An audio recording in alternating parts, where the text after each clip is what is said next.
tous ñi ngi leen di nuyu ak fu ngeen mën a nekk xam ngeen ko démb ba léegi édition spéciale ndax dañoo génn ci élection législative yi nga xam ne amoon na démb boobu ba léegi nag résultat yi ñi ngi wadd les procès-verbaux yi itam ñi ngi génn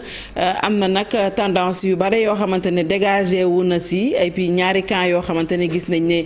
ku ci nekk yaa ngi revendiquer la victoire muy Yewwi Wallu ak Benno Bokk Yaakaar moo tax nag tey jii ñu invité sur le plateau de l'édition spéciale Fatou Blondin Diop bokk ci Yewwi Askan Wi ñu ngi lay nuyu di la dalal jàmm ci plateau bi. maa ngi lay nuyu bu baax Binta di nuyu Mignane di nuyu seen téléspectateurs yi ak bépp sénégalais bu ñuy suivre. may nuyu Mignane sama jàmm maa ngi lay nuyu bu forum social sénégalais di la dalal jàmm. jërëjëf soxna si maa ngi lay nuyu bu baax di nuyu sama jigéen bi nga gis xam naa ne temps yi taluma woon ndax élection yi ñu nuyu itam sénégalais yi ak ñëpp ñu leen déglu ci biir aduna bi. waaw Benno Bokk Yaakaar aussi Pape Mahawa Diouf moom moo ko fi war a teewal waaye gis ngeen ne egseegul ñi ngi koy xaar kon ci plateau bi ñu le temps ñu dem nag Mbour ndax xam ngeen ne Mbour boobu ba léegi ñi ngi doon wax ni Yewwi moo ko gagné wala Benno Bokk Yaakaar mais finalement sànq en début de soirée résultat yi yi fa génn wane ne ne Benno Bokk Yaakaar moom moo ko gagné avec plus de détails dañuy dem Mbour fekki fa Abdourahmane Diallo maa ngi lay nuyu. maa ngi lay fay Binta Diallo. waaw kon bokk ni ma ko waxee nga baaxee ñu ko Benno Bokk Yaakaar finalement moo gagné le département de Mbour. sànq la commission départementale recensement des votes mu mel ni réseau bi baaxul ci kanam tuuti kon dinañ jéem a amaat Abdourahmane Diallo waaye itam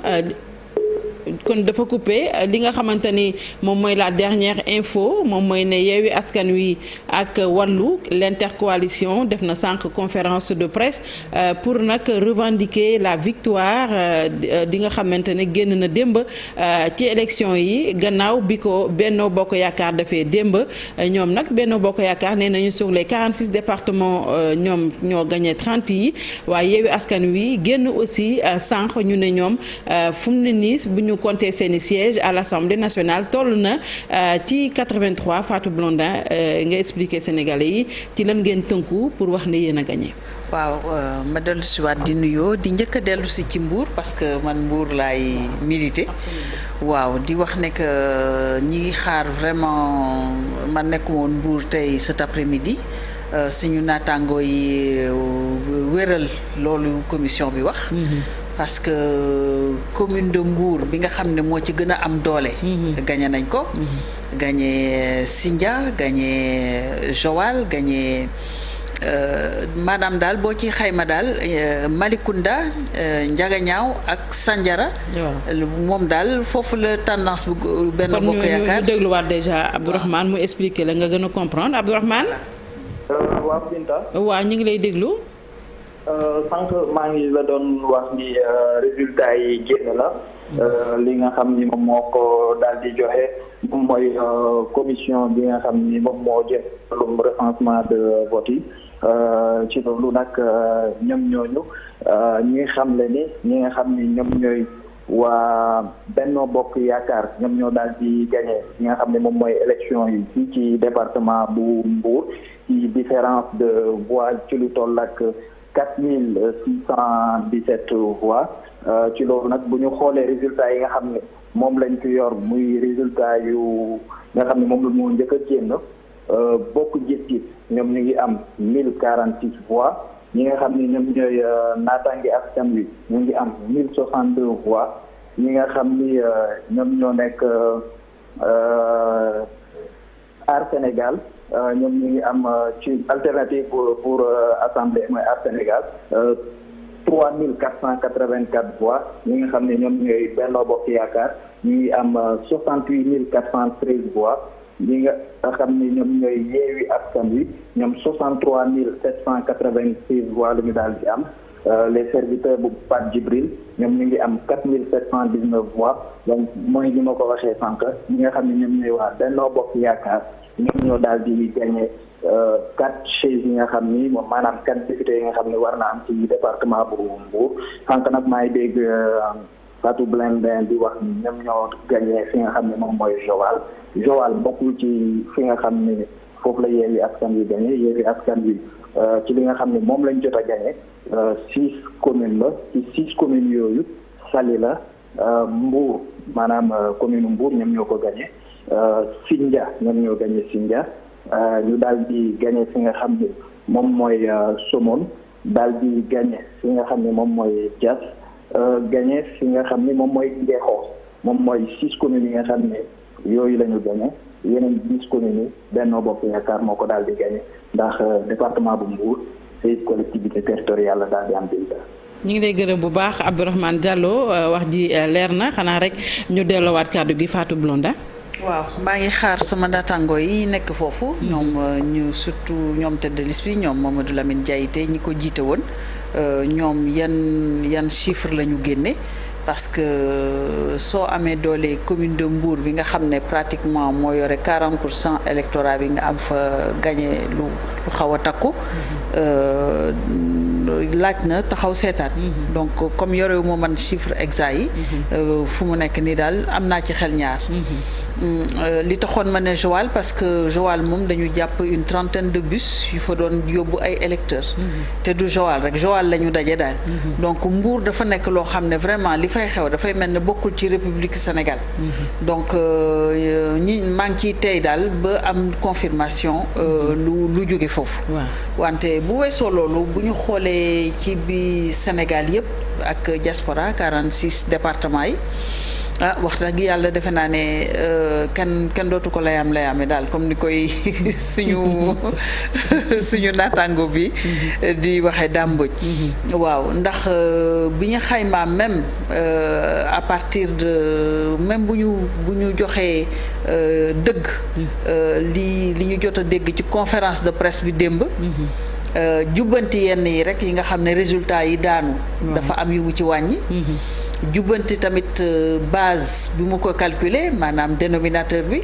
léeg-léeg mu dugal ci diaspora bi léeg-léeg mu génne ko ak yooyu mu nekk espèce de communication boo xam ne clair obscur comme ni ñu koy waxee même loolu ci base yooyu buñ ci demee ñun ñi ngi yegg ba ci 83 tey jii sur 165 mu wone ne que dafa leer nañ ne que cohabitation moom war na am mënul ñàkk suñ ko jaaralee ci yoon et que bu ñu boolee li ñu am ci liste départementale yi nga xam ne dëkk yi gën a mag dëkk yi gën a takku gi ëpp député dañ fa gañe ak yenn gox-goxaan yi fu mu nekk nii amul benn sikki sàkk bu ñëpp jaaree ci yoon ñuy ñaan rek état bi bu mu ñu ko jafeel ndax dëgg la metti na benn liste suppléant di la gagné waaw xëy defe naa ne def nañ lu ne pour ñu bañ a gagné wante lii moo génn lii la yàlla dogal. alors Mignane naka nga ban jàngat nga def ci situation bi.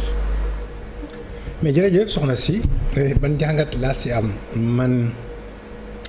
démb ak barke démb ba léegi bokk naa ci benn kuréel buy liggéey ci monitoringu élection bi. muy ban. muy GRADEC. donc suñu liggéey doon na ne ñu xool. ci processus bi ak jour vote bi. nan la mbir mi antoo nan la bindoo lan moo am ci jafe-jafe ak fan la amee. ak luñ ci mën a def. mais bu ñu toogee ba 18h passé 19h 20h sunu équipe yi nekkoon observateur am na ay chiffres ñu commencé woon di ñu jox. plus itam li presse bi doon génne. donc moo tax bi ñuy tàggatoo démb foofu. environ 22h30 23h. bon on avait dañ daal gisoon ni polémique commencé na am ndax tendance yi. léeg-léeg nga dugg ci zone boo xamante ni tendance yi dafay favorable coalition bi léeg-léeg nga dugg ci beneen zone boo xamante ni tendance bi dafay favorable mais boo xoolee bi ci biir dafay am ballottage bu bari ñun bi ñuy quitté démb. xëy na boobu yooyu itam ballottage moom lañ gis ci parole ci baatu coalition yi. ku ci nekk di yëkkati kàddu ne man maa gagné. alors jàngat bi ma am mooy que ni ma ñëw ci sa question bi man dama yaakaar ni lii mën naa ñàkk élection tey ci àdduna goo xamante ni àdduna gu xarala la. technologie informatique.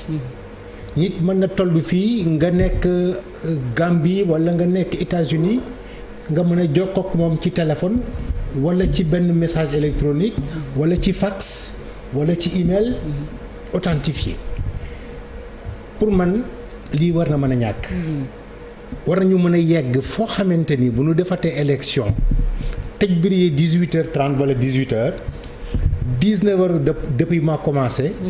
20h. ñu commencé joxe ay premiers résultats 22h minuit kuréel bi nga xamante ni mooy war a am kàddu joxe ay résultats war a mën a yore ay résultats bu ko buggee bu boobaa beneen jàngat bi mooy que ni bu boobaa dañuy def économie réew mi nekk ci sous tension di xaar ay résultats mbër bu ci nekk naan man maa daan te arbitre bi ne fi te mënta siffler mënta àtte mënta joxe kàddu pour askan bi xam ne ndam li kat fii la feetoo tey en attendant que officiellement et juridiquement ñu dem ci fi ñu war a dem pour que ñooñu xaatim li nga xamante ni mooy li kuréel gi wax bu boobaa bu amee maintenant ay réclamation ñu nekk ci réclamation yu lendemain yaakaar naa ni am na réew yoo xam ne ñoo nu upp électeur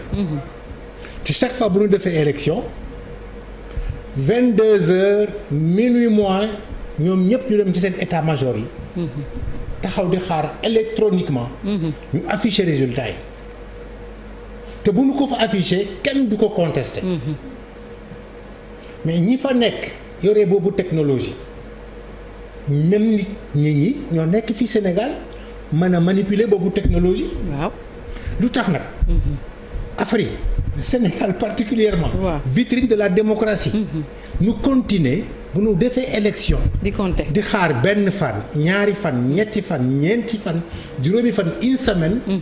nit ñëpp nekk ci sous tension vraiment yu jàpp en haleine la population absolument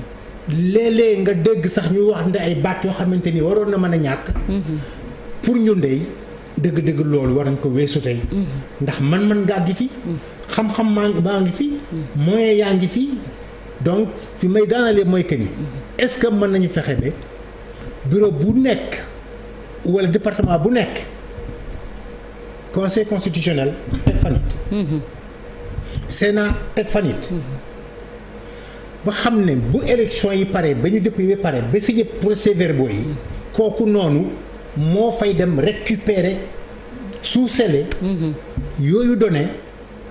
mun ko communiquer ci biir guddi gi bu nu yeewoo ñun ñëpp ku nekk xam kan moo gagné ñun ñëpp ñu dem liggéey loolu bénéfice bi mooy que ni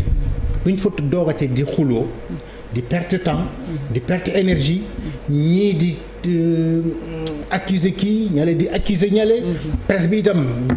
di def liggéey boo xamante ni vraiment man daal jàngat boobu laa ci gis ba kañ la ñuy continuer tey Sénégal di continuer di xaar ay résultats pendant 72 heures pendant une semaine ci dëkk boo xamante ni 7 millions d'électeurs la lañ wax waaw ñoo nekk 7 millions d'électeurs kay inscrits département yi ñaata la 46 ouais. 46 départements man de yaakaar naa ne ñun waa forum social bu ñu joxoon organisation logistique boobu à 22 heures mën nañu waat ni ci kattanu yàlla daañu liggéey goo xam ne ak xarale yi jox Sénégalais yi seen résultat ki ñu ko war a jox mu annoncé ko fi ñu ko war a annoncé waaw loolu moom dëgg la j'espère bien que les autorités yi dinañ la dégg parce que nag war nañ dépasser foofu pour un pays quand même qui a connu 2 alternances politiques tey jii Sénégalais yu bëri jaaxle nañu ci Yewwi Wallu ak Benno ni ñu nekkee li ñuy wax dans la guerre des chiffres depuis démb ci fan ngeen sukkandiku waaye Yewwi yéen pour wax ne tey jii assemblée yéen a fa war a majoritaire. waaw ñun ci ay PV yu ñu jot yu ñu xam ne simultanément dañ koy photo yónnee ko suñu base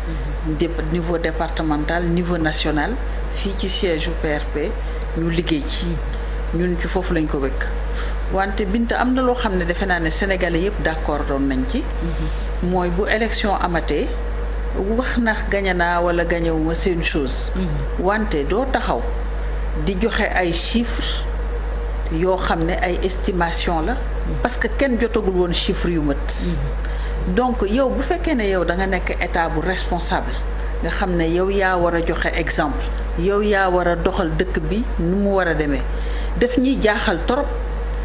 tête de liste bi nekk ci état bi ñëw di génne ay chiffres yoo xam ne bala muy pare sax chiffres yooyu officiellement sax am na yoo xam ne teggi nañ ko donc am na doxalin yoo xam ne des fois dëgg la opposition daf koy def parti yëpp dañ koy def mais ki war a joxe le la maanaam ki war a joxe exemple ci taxawaayam daf ci am solo donc officiellement yenn comportement yi bu ñu ñëwee di taxaw di teguñu ko fenn teguñu ko ci PV yu consolidé parce que kenn jotu ko waaw léegi tam bu ñu ñëwaatee tamit ci loolu lu tax résultat yi di yéex luy miñaan doon wax léegi. mais est-ce que c'est parce que ñoom waa Benno dañu génne joxe ay chiffres que yéen itam tey da ngeen war a xëy tontu leen par des chiffres. parce que ñun dañu prévoir woon ne dañuy def conférence de presse tey ñun dañ ko prévoir woon dañ doon xaar consolider ba nga xam ne am na foo xam ne boo fa yeggee dootul changement bi mineur lay doon waaw lu ci yokk tamit du changer nombre de députés yi parce que xam nga li ñu maanaam ratio la maanaam par exemple ñu ne bu ñu limee lii ci votant mu jox la benn député bu ñu limee loolu yëpp bu ñu ko defee am na foo xam ne bu ñu fa yeggee dootul amati changement yu bari bu ñu yeggee ba foofu nag ñun am nañu sañ-sañ taxaw ne fu mu nekk nii ci li ñu xayma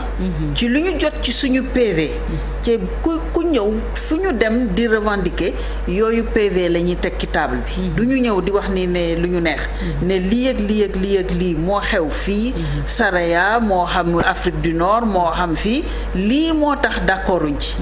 léegi nag bureau de vote yi ñoom dañoo bari ci Sénégal centre de vote yi dañoo bari donc bu ñu yeggee bi ñuy wax ñun ci foofu lañ ko sukkandiku ba xool ne que sur le département yi nga xam ne gagné nañ leen yi ak nombre de députés raw gàddu bi 50 la ñu jox bu ñu jëlee loolu reporté ko ci ni ñuy calculer ci li ñuy wooyee proportionnel maanaam saa yi ñu limee temps nga am ci benn député ci suñu liste nationale bi ñu ne 23 lañ ca am foofu la ñu am ci estimation mu loolu la ñu joxe ñun foofu lañ ko sukkandiku foofu lañ ko teg waaw léegi tamit damay taxaw vraiment ci foofu mi ñaan doon wax léegi ci côté xarala yi parce que c'est pas possible que Sénégal ñu bañ ne dugal yenn xarala yi ci biir mbirum vote mu commencé ci xoolal li ngay daj rek boo bëggee booy soog a am 18 ans pour dugg ci fichier xoolal li ngay daj boo duggee ci fichier jot sa carte xoolal boo jotee sa carte mu am changement ba kañ ngay am information bi bay mën a voter loolu yëpp dañ ko ay ndëgg sërëx la yu ñu teg ci yoon bi loo xam ne pratiquement dafay tax sax ñenn ñi duñu sawar bokk ci processus électoral bi léegi tamit ñu boole carte d'identité boole ko carte électeur waaw loolu moom laaj na mu anditi beneen tolof boo ñëwee defe na yow yëpp leer na wax na la ki la koy defal du la wax ne desel na la lii boo ko deful daf ci naan niik noppi ba carte bi génn ba nga jot ko sa kër ba élection yi jot nga yegg si bu fekk yow sàggan nga ñu ne la yow doo mën a voter donc bu ñu bëggee defar moo xam xarale yi moo xam information yu leer moo xam yombal nit ñi pour ñu def démarche yi loolu vraiment Sénégal dañ ci waroon sori tey jii dañ ci waroon sori may rappeler rek nag ci am na ay pays africains Nigéria ñaata 140 millions même plus d'habitants vote électronique la ñuy def ñun c'est-à-dire ñun Sénégal yëpp mooy bu ñuy tester daal bu ñu defee seen système de vote bi ñun suñu échelle suñu fichier électoral moom la ñuy tester muy mel ni pilote yooyu rek système pilote yooyu rek mooy bu ñu bëggoon kenn du dem fenn système bi mi ngi fi. wante njuuj njaaj ak seet ay parenthèses rek ay buntu yoo ci dugge parce que fu mu nekk nii tey jii conférence de presse boobu yegguma fa. wante ay éléments de langage yu ñuy yóbbu. pour fexe ba kii loolu la ñu gën a toppatoo foofu la ñu gën a liggéey. que yombal vote bi yombal carte bi yombal résultat yi yombal lépp. loolu daal man mooy sama jàngat ci yëf bi. waaw xam naa ne sax yéen bi ngeen defee seen conférence de presse ba pare Benno à l'instant nii mi ngi en conférence de presse xëy na pour apporter leen aussi la réplique si yi ngeen yëkkati sànq ndax si biir conférence bi dégg nañu sax ñu ngeen wax ni am na ay PV yoo xamante ni Benno def ko jël te dañ ko falsifié bu fekkente ne mën nañu déglu Déthié Fall mi nga xam ne mi ngi woon ci conférence de presse bi ñëwaat ci plateau bi. Assemblée nationale mu bañ ko changer ci préfecture yi bañ ko changer ci tribunaux yi bañ ko changer conseil constitutionnel après conseil constitutionnel du def comme ñoom donc nanu bàyyi li Sénégalais yi bind mu demee noonu kon lii mooy li ñu leen bëggoon présenter pour résumer que en 5 minutes en français c'est pour vous dire tout simplement que Madame Mimi Touré, vous l'avez suivi hier, a fait un point de presse pour revenir sur le nombre de départements gagnés par la coalition Benno Bokk Yakaar en prenant en dénominateur commun seulement le nombre de départements à l'intérieur du pays, alors que dans le décompte des départements gagnés par Benno Bokk Yakaar, il a eu à introduire au moins 3 départements de la diaspora. Et en toute rigueur, le 46 qu'il a pris comme dénominateur commun devrait passer à 54 et elle devrait rapporter les 30 sur les 54. Et même sur ces 30 proclamés, vous avez tous suivi par la suite ce qui s'est passé dans certains tribunaux de certains départements, dont Goudomp, Sédhiou, Tivaouane et Afrique du Nord, où les résultats ont été publiés et qui sont largement favorables à l'intercoalition Yewwi Wallu. Pour dire la manipulation. Nous avons beaucoup de respect pour elle, j'insiste sur ça, mais on n'attendait pas à cette heure où les compilations se poursuivaient, qu'elle sorte pour annoncer des chiffres dont elle n'en a aucune maîtrise. Mais les chiffres qui sont réels et que je viens tout à l'heure de vous présenter donnent la coalition, l'intercoalition Yewwi Wallu, 55 députés sur les 112 qui étaient en compétition au niveau des départements au moment où on vous parle. Sachant que dans certains départements, le décompte se poursuit et les résultats ne sont pas encore proclamés. Et des proclamations de ces résultats, nous allons justement revenir sur ça. Mais retenez qu'au moment où je vous parle, 55 des 112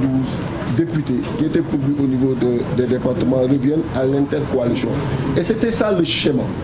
Le schéma, c'était de retrouver Macky Sall dans les départements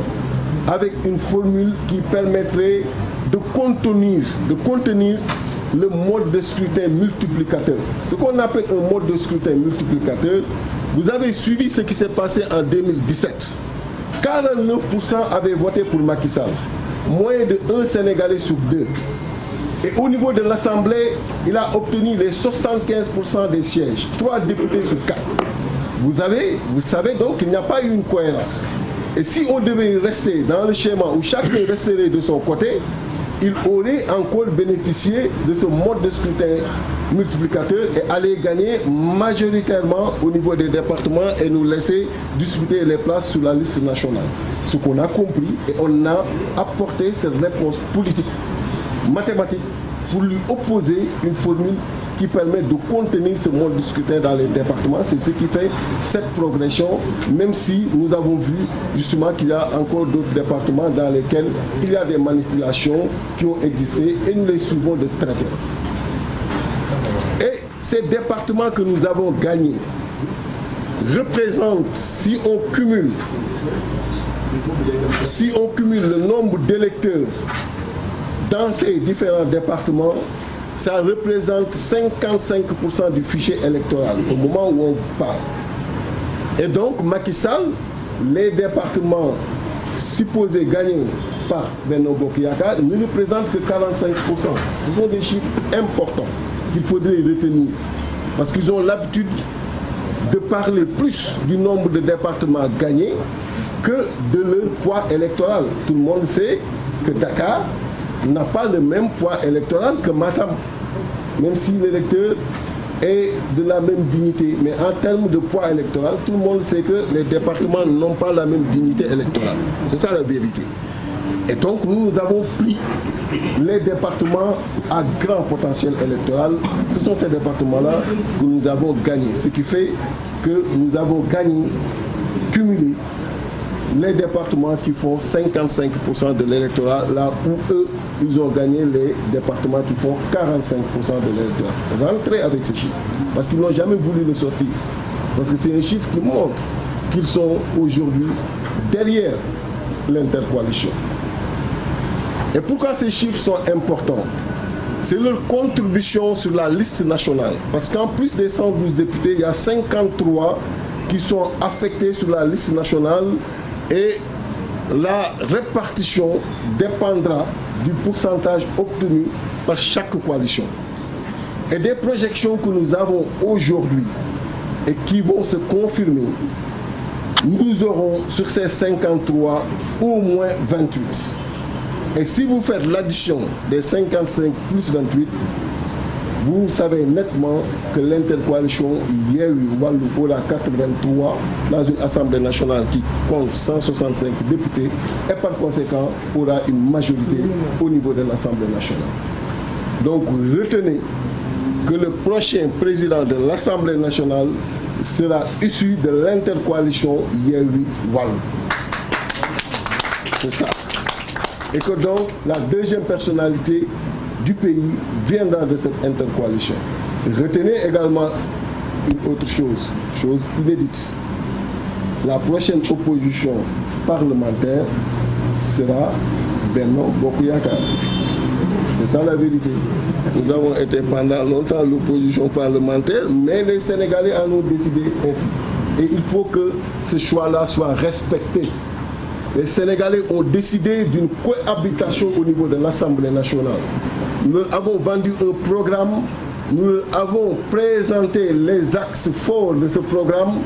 et il faudrait que le président Macky Sall accepte ces résultats pour qu'on puisse dérouler au niveau de l'Assemblée. Déthié Fall sànq kon bu coalition Yewwi Wallu dañ doon amal conférence de presse maa ngi ko doon annoncé sànq Pape Mahawa Diouf moom moo fi toogal Benno Bokk Yaakaar maa ngi doon annoncé que ne dañu nekkoon ci conférence de presse aussi sànq vers 21h30 ñu ngi lay nuyu di la dalal jàmm ci plateau bi. jërëjëf soxna Bintu Diallo ñu ngi lay nuyu di la siyaar di nuyu soxna Fatou itam te nuyu Serigne Mignane mi dëndal Diouf di leen gërëm di leen sant ci invitation bi. Alors sànq la ñu génn ñoom waa Yewwi Askan Wi derrière vous d'ailleurs parce que démb génn nañ seen tête de liste nationale wax que ne sur les 46 départements yéen a gagné 30 yi ñoom tam tey ñu génn ne pour le moment décompte yu ñu def amagum nañu 55 sièges tey bu ñu si dolleewaat yeneen yi nga xam ne mi ngi ñëw dinañu am à peu près 83 sièges ce qui veut dire que ñoom ñoo majoritaire à l'Assemblée nationale. Déjà sa réaction si li Déthié wax ni yaa ngi ko doon. waaw sëñ bi Fall moom tamal nañu ay déclaration moo fi ne woon président Macky Sall moo changé seen liste bi ci Dakar wëlbatiku ñëw taxaw ne du woon président Macky Sall ak DG mais ñoom ñoo juumoon kon mun nañ jàpp ne dafa juumaat rek dafa juumaat ci li muy wax xëy na coonay campagne bi la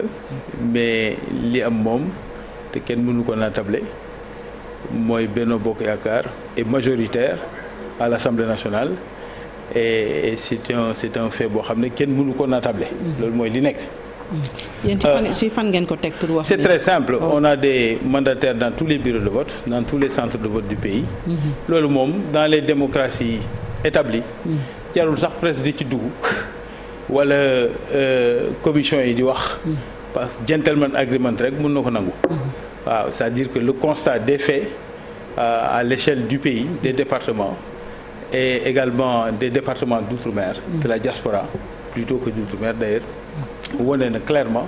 que nous serons majoritaires, ça c'est une évidence. Loolu wax nañ ko démb ci conférence de presse bi. Noonu la demee xam nga nag démocratie moom li koy doxal mooy gentleman agreement. Soo gañee gañe nga, soo ñàkkee ñàkk nga. Il faut pas être un mauvais perdant. Ñun fa ñu ñàkk. Vous avez vu Victorine Ndeye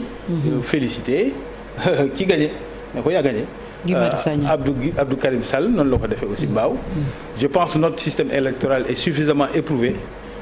pour bañ a laisser place au hasard. Doute amu fi quoi. Là où ils ont gagné ils ont jubilé. Mais la réalité de ces élections-là c'est indubitablement que Benno Bokk Yakaar conserve sa majorité et pourra gouverner effectivement à l'Assemblée nationale sans aucun problème. Yan éléments yu bees ngeen indiwaat tey ci guddi gi. éléments yu bees moom amul. parce que jarul sax wax ji di bëri. Les élections dans les 48 heures les commissions départementales dinañ génne les résultats. Ainsi de suite cour d'appel yi dinañ génne résultat ñëpp constaté ko mu jeex. parce que fi mu toll nii moom mën a gi jaru ko. Normalement nag dans une démocratie normale jarul sax presse di ci dugg. ak les commissions jaru ko parce que ku nekk xam nga li réalité terrain bi. et c'est ça aussi la règle du jeu ñun nag ñu jàkkaar lool.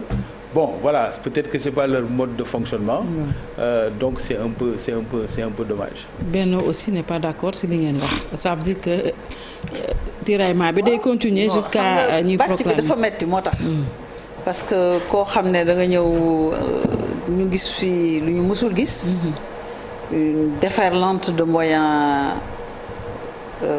financiers gis nga semaine bi passée yëpp ku ne recevoir nañ la palais. Yokk salaire yi yokk kii yi yokk jakarta yi yokk ambulant yi lu ne def nañ ko plus la tournée gis nañ un peu partout li fa xew localement l'administration territoriale avec pré-campagne bi lu ñu mësul gis pratiquement des rafles génn rek jàpp ay nit même ñu doon ñibbi seen kër une centaine de personnes juge bi mujj ne yéen kenn waru leen sa arrêté fekk téye nañ leen 10 jours fii ci Sénégal 10 jours ba pare ñu ne sans objet ñibbi leen seen kër ay avocats dont Déthié Fall ay députés dont Déthié Fall dont Mame Diarra Fam ñoom tamit romb leen rek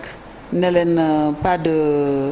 voilà da ngeen doon pré-campagne tere nañ leen manifestation à 15 heures donc à 9 heures du matin fekk nañ leen fii jël nañ leen rafle laa ko tuddee daal. Déferlante judiciaire aussi conseil constitutionnel qui décide que moom fii ci Sénégal àddina wërngal këpp lu ñu mësul gis liste mën nañ ko xar ñaar ñii ñu jox leen titulaire ñii ñu jox leen suppléant yow nga am doublon nga am jurisprudence sa dëkk. ñu waroon choisir fan la ñuy def doublon bi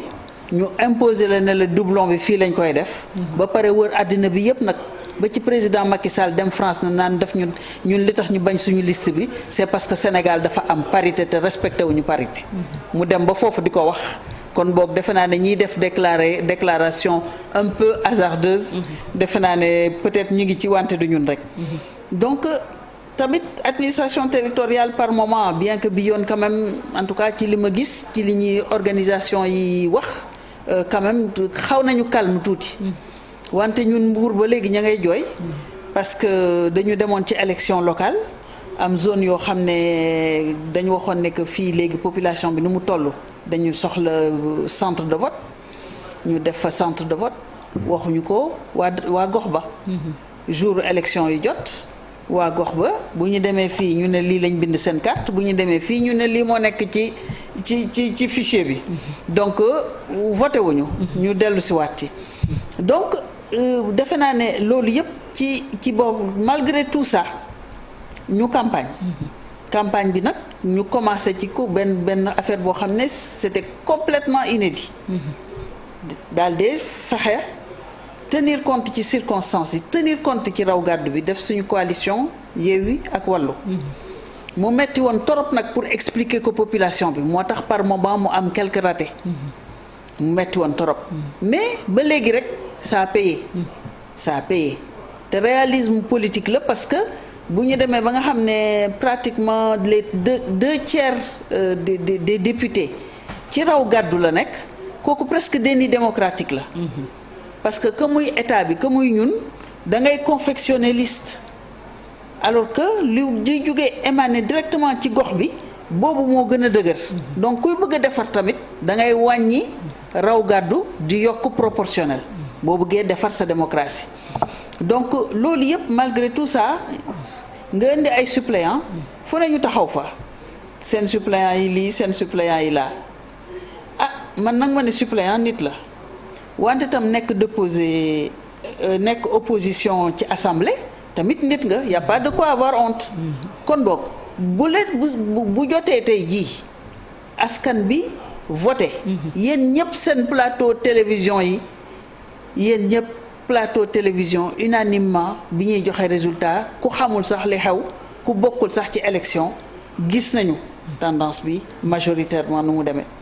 te bu kenn ñëw ne ma gox-goxaan yu ndaw ji nekk ci gannaaw Mbour ñoo ëpp li dëkk ci biir Mbour kooku mënul am je suis d'accord que bu dee résultat bi dafa gàtt mën na am différence wante doo ñëw ba Ndakaaru nga naan ko ñi nekk à côté de Dakar ñoom ñoo ëpp ñi nekk biir Dakar ci fichier bi donc là quand même ça pose des fois un peu problème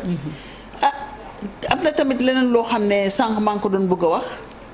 mais lu ma choqué la dañ ne CNRA mi ngi fi dañ ne équilibre dafa war a am mais defe naa le vendredi dernier jour bi dama ñëw bëgg xool am information jàpp ñett ba ñeenti télévision fekk fa publier reportage benn meeting c'est pas normal alors que am na ñoo xam ne dañu génnoon ne dañuy manifester ñu jàpp leen dugal leen 10 jours kaso ci dëkk bi lee donc ñu jël 3 ba 4 chaînes télévision ñuy publier reportage benn meeting ana CNRA bi taxaw ana journaliste yi taxaw lu tax édition yi di nangu loolu c'est pas normal dans une république qui se respecte am na yoo xam ne ñun ñëpp bu ñu gisee di ko def bu ñu gisee di koy ngañee li ñuy njëkk a xalaat mooy ñun bu ñu ñëwee fan ak fan la ñuy jaar pour lii dootul am pour kenn duñu vaar. alors Mignane déglu nga ñaar yëpp déjà nous sommes pratiquement ci impasse ku nekk yaa ngi xëcc la couverture de ton côté fan la ñu jëmale fan la ñu nar a jëmale lii est-ce que vraiment il fallait ñu egsi fii. parce que bi ñu commencé dem élection yàgg na mais situation bi quand même ñu ngi koy soog a vivre. waaw fan la ñu jëmee vraiment xamuma ko te itam ñaan naa fi mu ñu jëmee doon fi baax fi gën mais li koy saafara définitivement mooy li ma doon wax sànq il faut que administration il faut que les hommes politiques. tout le système électoral xoolaat li nga xamante ni mooy sunu élection dañ koy organiser ndax mënuma comprendre wax naa ko sànq Nigéria bu defee élection ca guddi ga ñu am résultat te Nigéria c'est 100 et quelques millions de personnes 140 Nigéria man xam naa ne diggante Abuja ak Lagos ça fait des centaines de kilomètres. Kano, Lagos, Abuja, c'est des centaines de kilomètres. ñun distance yi gën a sori fii ci Sénégal c'est 600-500 kilomètres. mais ensuite ñooñu fi ñu jàngee ba am capacité technologique bu leen mun a permettre ñu rassembler ay résultats. ci benn fan génne ko ci benn fan. ku nekk dem sa liggéey ñun yaakaar naa ni bu fekkee lu ñuy wax ci ñun dëgg la que ñun ñooy vitrine démocratie notre démocratie reste alors à être développée technologiquement modernisée et acceptée dans cette modernisation par les hommes politiques à commencer par le traitement du fichier le paradoxe bi am ci fichier bi mooy que ni nit dafay juddu ba am majorité d'âge dem wuti carte d'identité nationale mais il n'est pas automatiquement inscrit sur le fichier électoral et qui connaît sunu ndaw yi qui sont une jeunesse très pressée très stressée très occupée boo leen bëgg a defloo yenn circuit yi juste pour ñoom comme on dit certains pour juste élection boo xamante ni am na ku ma ci ne yaakaar na ni du changer nekkinam du ko jaral nee na sociologiquement voilà des résultats et loolu xëy na itam bokk na ci li tax souvent dem ñu doon wax le taux d'abstention. C'est pas que les gens ne veulent pas voter, mais il y en a qui ne peuvent pas voter parce qu'on leur a pas facilité le vote. Am nga carte d'identité, mais il est bien marqué que tu n'es pas inscrit sur le fichier électoral. Am ci kenn ku ma woo ma ne ko mais yow tey xanaa xamoon ne élection la. mu ne xam naa ne élection la mais man damay dem fooyi ci parc de Hann def sama sortie foofu yow yëndu foofu. ma ne ko lu tax loolu xanaa doo citoyen mu ne man maa def sama bopp citoyen mais Sénégal defuma citoyen parce que jox na ma carte d'identité nationale mais joxuma carte d'électeur ma ne ko mais jëli nga ko mu ne mais le circuit bi ma def pour am carte d'identité mu sonal ma lool ma bëggaat defar le même circuit te xam ne bu ma yeewoo am naa soxla pour dem faji sama soxla bopp wala pour jàngi sama leçon yi wala pour dem sama école universitaire mun ne ma loolu duma ko ci def ma dem tugal benn jour gis benn xale bu juddoo ñu defal ko carte d'identité ñu defal ko extrait de naissance defal ko carte d'identité mu am majorité d'âge ñu migrer ko ci liste électorale bi automatiquement mais loolu soxna si machine rek moo koy def xarala la ci xarala nag boo comme loolu inventé nga dem jëndi ko te man xam naa ni non seulement pas mën nañ ko jënd bu ñu bëggee mais itam mën nañ ko inventer bu ñu bëggee kon coow li yëpp mooy que ni politiquement administrativement ñun ñoo bëggul génn ci coow li te politiciens yi xëy na aussi loolu moo leen arrangé que coow am mën na dafa mel ni loolu moo leen arrangé inconvénient bi ci loolu mooy que ni on perd du temps on perd de l'énergie on perd des ressources et on vit pendant une semaine 10 jours une tension et le stress boo xamante ni réew mi mënoon na ko def économie ci système organisation bi ban foofu laa ne nañu dimbale xam ne nous sommes à l'ère de la cybernétique de l'informatique de haute technologie nit dafay yeewoo fi tey dem ndekkee Paris parce que il va en supersonique suñu aji si ñib si barki démb dañ fi jóge def 5 heures de temps wàcc Jeddah dans les temps nos grands-pères y allaient pendant 3 mois ci géej gi donc ce développement technologique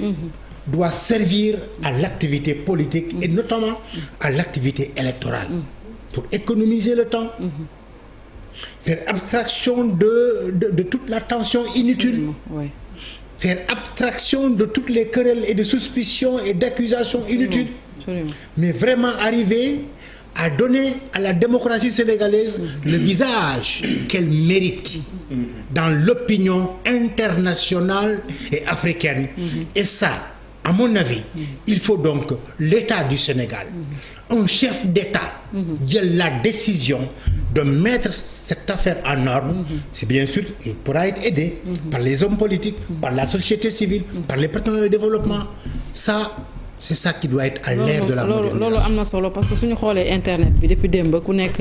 yaa ngi génne say résultats finalement kenn du xam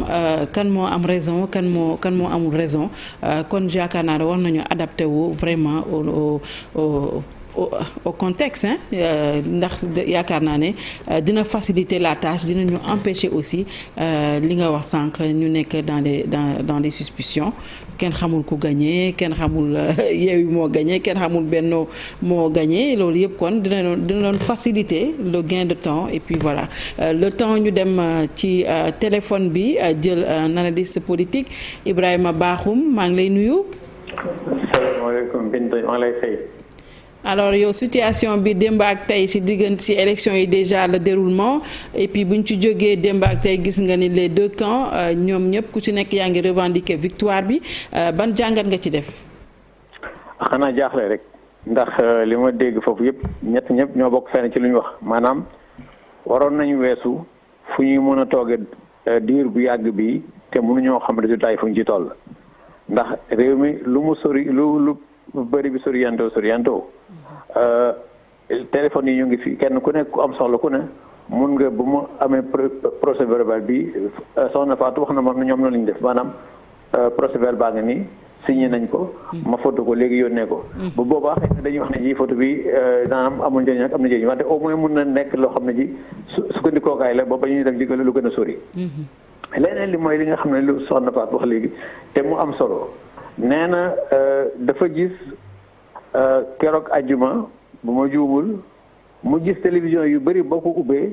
nga fekk fa ñuy def publicité wu ay meeting. waaw ndax CNRA nga bokk aussi. non ndax damay liggéey CNRA du benn du benn dégg nga léegi muy laajte ndax CNRA fu mu nekkoon. wax na dëgg laajte CNRA fu mu nekkoon am na ci solo waaye li may balaa ñu ci laajte fu CNRA nekkoon li ñu war a njëkk wax kay mooy ñi nga xam ne ñoo ko def ñoom ndax mus nañoo lire code électoral am déet ñëpp xam ne ji publicité commerciale ci campagne électorale ci bés bu njëkk bi lañ koy tàmbalee di ko tere ba ci bés bu mujj bi li nga xam ne mooy article bi nga xam ne jamono yëpp jàpp naa ne mooy li gën a siiw ci L61 code électoral bi mooy ci la ñu waxee loolu yëpp nga xam ne jiitu fanweeri fan ba ngay agsi ci loolu yëpp loolu bi ñu ko defee ba ñu agsi fii ajjuma boobu noonu te ñi koy def ñëpp ñoo bokk benn bërëb bu ñu féetee comme ni ko soxna Fatou waxee maanaam mooy ñan mooy waa Benno Bokk Yaakaar yow nag yow nga yore nguur xam loi xam lii nu mu war a amee ba pare nga di ko def loolu dafay doy waar. am na kenn koo xam ne ci suñ confrères yi naa ko tudd zorom daf ma woo di ma laaj mu ne man kat baaxum dafa am ñoo xam ne dafa ñëw fii ne ndax mun nañ def publicité ci man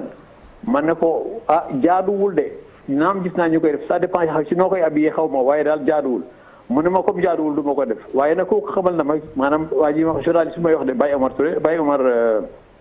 Guèye Sud FM lu comme ça Baye Omar ne ma kooku def na ma ñëpp nangu nañ ko waaye man lu tax ma di ko bañ mu ne man daal du ma ko def ci ëllëg sa mu waat ma ne ma gis nga li ma la waxoon ki nga xam ne moo da waxoon ne ji nañ leen ko defal te ma bañoon ko dellusiwaat na kooku lan la ci waa Yewwi la bokk ne ko yow li may bañal ñëpp a ngi koy def ma ne waaw bu ko ñëpp defee ñun ñooy sud ñun doxale noonu ba ma ko waxee ma ne ko yow ñu la ci sant parce que moom nee na républicain la te comme républicain la li loi bi bañ def koy bañ loolu mooy li nga xam ne moom laa bëggoon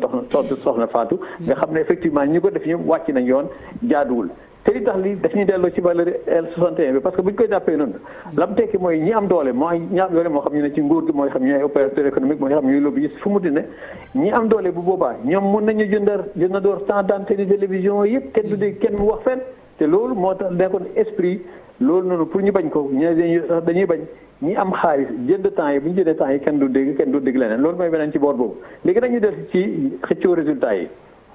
ci biir xëccoo résultat yi kenn ku nekk la mu wax moom dégg nañ ko waaye li nga xam ne ji loolu tamit mënuñ ko rafetlu mooy ñu dem ci guddi gi rajo yi télévision yi di wax ay résultats dañ leen di wax ne ji rajo yi télévision yi tooñuñ parce que la ñuy waxee dañ naan bureau sangam lii lañ taf ci bunt bi bureau sangam lii lañ taf mu ngi naan PV bi loolu sañ nañ ko parce que comme ñu ngi ko taf ci bunt bi mooy ne ñëpp mën nañ ko gisandoor si public li nga xam ne mën nañ koy wax mooy kon nag diw gañee na ci lii buñ ko jàppee nii xëy na tendance yi deel joxe góob loolu boo ko waxee noonu dafay am ne yaa ngi far ñu leen ko yaayee ñu dem ba ci biir ki nga xam ne ji kenn war ko gën a xam loolu boo mos a nekk garde des sceaux boo mos a nekk premier ministre boo nekkee fa yu nga xam li nga xam yëpp nga ñëw taxaw di joxe ay résultats anam yu mel noonu loolu tamit bokk na ci li nga xam ne ji dafay wàcc yoon mu yooyu boo ko dajalee daal li nga xam ne moom la ñuy jural ci tension jaru ko ndax jaru ko mooy bi nit ñi wootee ba ci ngoon xol yëpp sedd ñu ne alhamdulilah rabbil alamin yi fi dal nañ déglu résultat parce que résultats yi ni ñu ko doon joxee de boobu du fi gan ñu ngi koy def depuis 2000 ba léegi rajo yi ak télévision yi ñu ngi joxe résultat bureau léegi nag loolu mooy wàll le fait maanaam waaye nag li ci def am naa ne communication la communication mooy xëy na soxna Mimi tamit ak waa Benno ñoom it dañu wax ne ji bu ñu bàyyee nii rajo yi ak télévision yi di wax lii mën na am loolu bu xesee bu dugg si bopp yi nag ni ba Sénégalais yi fanaanoo ko ba bët seet même bu yëfi demee ba soppeeku ci dëgg maanaam soppeeku ci dëgg mooy bu demee ba mu wane ni en fait lii kat li rajo ak télévision yi doon wax aw wàll rek la te ñoom it loolu lañu wàll rek ñu mën a joxe maanaam résultat partiel rek très parcellaire d'ailleurs lañu mën a joxe très parcellaire maanaam parce que bureau par benn rek loolu moom mënut a këli dafay jox rek ay bunt maanaam ay lu ñu mën a séenoo rek waaye doyul léegi nag moom xëy na dafa jàpp ne loolu buñ ko bàyyee nit ñi fanaane ko bu bët seetee bu fekkee ne leneen am na pour nga gëmloo ko Sénégalais yi dafay jafe loolu xëy na moo tax muy artu loolu di ko jaari loolu waaye lu ci mun di xew doolu loo xam ne moom sañ na ko parce que yoon mënu ko may loolu laa ci mën wax si boor boobu la ci des nag mooy résultat yi yéex na ak yéexul ñun de foogoon nañ ne waxtu bi fekkoon na ñu nekk ci yeneen. alors dernière question Bakhoum lu ma bëggoon ñu dégg démb ak tey bu tendance yi commencé wadd vraiment c'est serré par endroit c'est très serré entre Benno Yewwi dégg nañu ay observateurs yu bari ñu ni les électeurs ont envoyé un message au président Macky Sall ci boppam la ñu waxal woon ko seen mer. est-ce que yow noonu nga ko gisee que Macky Sall la ñu envoyé message vraiment pour wax ko ne dañu kontaanuñu ci ni ngay doxalee. waaw xam nga message yónnee message bi moom lii rek la am na koo xam ne ji mu ngi yore nguur gi am na koo xam ne mu ngi ut kii woote moom kenn ci ñoom lay waxal rek dafa wax ak kii ne ko man de d'accord naa ak yow daa wax ak kii ne ko d'accord ma ak yow loolu moom ñoom ñëpp Sénégal maanaam ñi woote ñëpp noonu la ñuy def kii dafa wooteel Benno bu ko defee won waa opposition bi yéen li ngeen di oote man ànduma ci ñii laa gën a wóolu kii woote feneen tamit wax na ji président de la République wala ak ñi ma àndal parce que fii du élection présidentielle loolu moom lañ ko jàppee d'accord nañ ne du élection présidentielle waaye wiiri la ñuy dàkk ñu ci bëri lañ dàkk mooy ñu ngi bëgg a wax ak président ne ko am na loo xam ne ñu ngi koy ruubanaat am na loo xam ne doo ci wax léegi nag pour nga bañ cee wax léegi xëy na sañ nga ko waaye am na loo xam ne ñun tamit sañ nañ ko wax ne fexe ba nga ba ñaag foofu ndax loolu du waxu démb wax ñu jiitu la daanaka ay weer ngi ni ba demee sax ba àgg ci daaw ñu ngi wax ne ji élection locale yee nañ ci def noo xam ne ji buñ ci àggee message lay doon buñ jubal ci président xamal ko ne ko kat bu fekkee ne dangaa jàpp ne Sénégalais yëpp d'accord nañ ci li nga nekk nangam ba bu la neexee nga ñëwaat yokkaat beneen mandat loolu xëy na mënu ci ànd président ci waxam waxagul dara waaye am na loo xam ne waxoon na ko nee na waaw dégg naa message bi mooy gis naa liir naa résultat yi xam naa lu mu tekki kon naa ko boole ci li may natt li may natt mooy lan li may natt ci li may doxalee réew mi li may natt ci li Sénégalais yi di seenu ci man lii nee natt ci li neex leen naqari loolu nattin la parce que élection loolu lay jëriñ message la boo xam ne réew moo dem ci àddina ka gañewul yëpp dañ lay wax ne ji ñi nga xam ne ñooy réew mi lii lañ bëgg kat signalé lañ def nga dégg léegi yow sa déggin mën na uteeg déggin ne ki nga xam ne daf laa gañe wala ki nga xam ne yaa ko gañe waaye lu ci mën defee daal ab message la bii tamit message la boo xam ne moom na jël ñi ànd ak moom nañ jël na Sénégalais yëpp jël kenn ku nekk dégg ci bu ko defee bu boobaa xam-xam xel loolu rek lay jëriñ maanaam lii kat dañ ma koo joxoñ fee ñu ma bëgg faa joxoñ ñu dem suma baaraam kon fañ demee suma baaraam ba ma fa dem fi nga xam ne dañ ma koo joxoñ ma jaar fa loolu tamit mën na nekk ci li nga xam ne dañ koy jànge ay résultats élection ñu ngi lay gërëm bu baax Ibrahima Bakhoum ñu ngi lay gërëm ci vraiment intervention bi am na solo dellusiwaat ci plateau bi Pape Mahawa maa ngi koy laaj léegi Ibrahima Bakhoum foofu laay rebondir waat ak yow parce que résultat yi bu mu génnee observateurs yu bari dañ ni président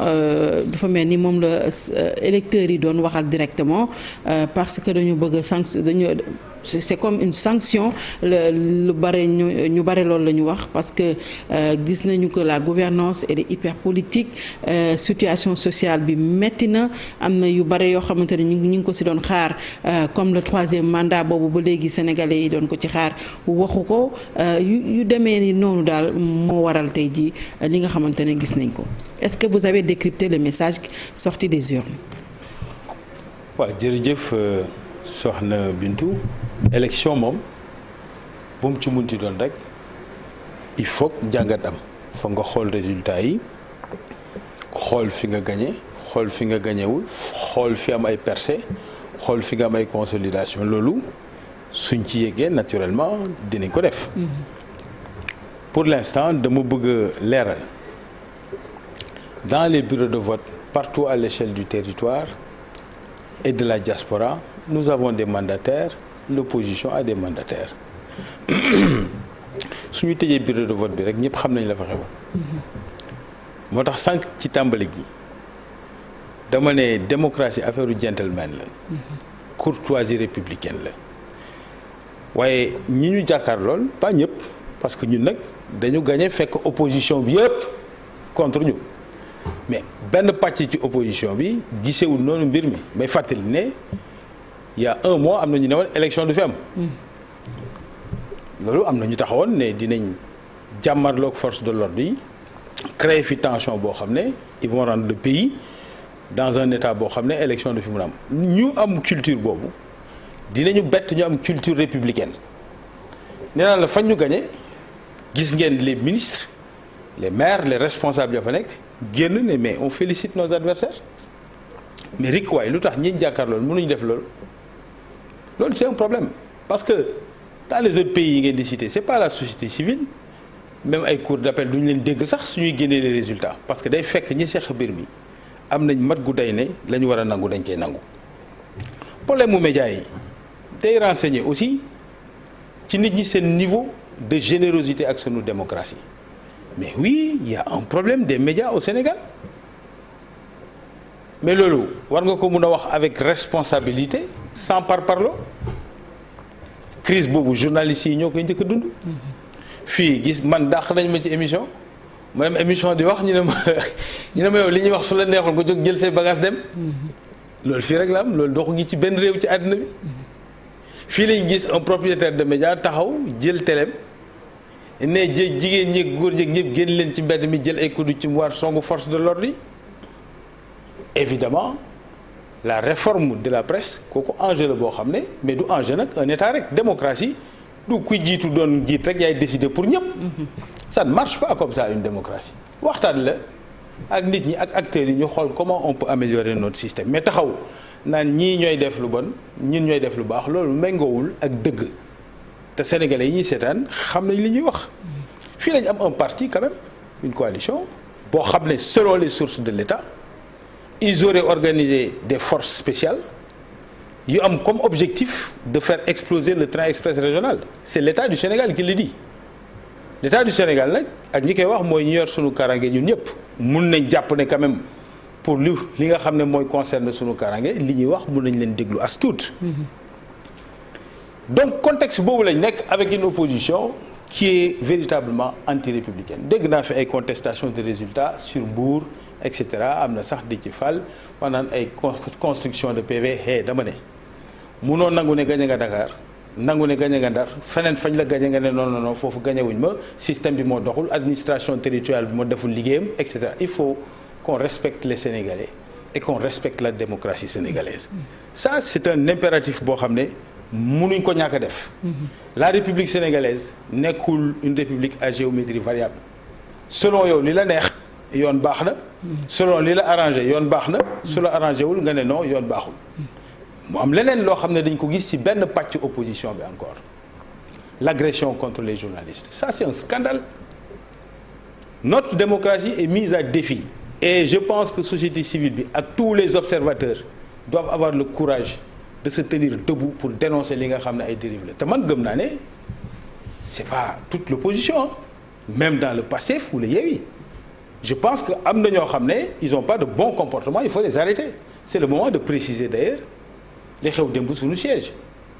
un de nos militants s'est adressé à Walfadjri en de mauvais termes ma taxaw man Pape Mahawa Diouf ne ko hey Walfadjri mun nañ bañ a bokk li ñu xalaat mais am na sañ-sañu wax ko et je t'interdis nga di leen adresser la parole. couper le signal. mukk loolu amu fa mook Sen TV. waaw mooy loolu amu fa. loolu amu fa. li fa am mooy li ma lay wax nii soxna si Fatou. waaw j'ai beaucoup de respect pour vous lii rek. non fa mais xew je dis ça comme ça. non li fa xew lii la maa ko ne tel donc ensuite loolu nag comportement yooyu. biir Yewwi aussi dañ ko war a am. lorsqu'on agresse des journalistes dans des manifestations il faut défendre ces journalistes là. il faut pas encourager le saccage des sièges des journalistes goulet. Depuis que le Sénégal est indépendant, on n'a jamais vu une opposition agresser des journalistes, les insulter, agresser leur siège. Nous, on n'a porté plainte à aucun journaliste depuis 2012. on félicite les gens lorsqu'ils nous gagnent.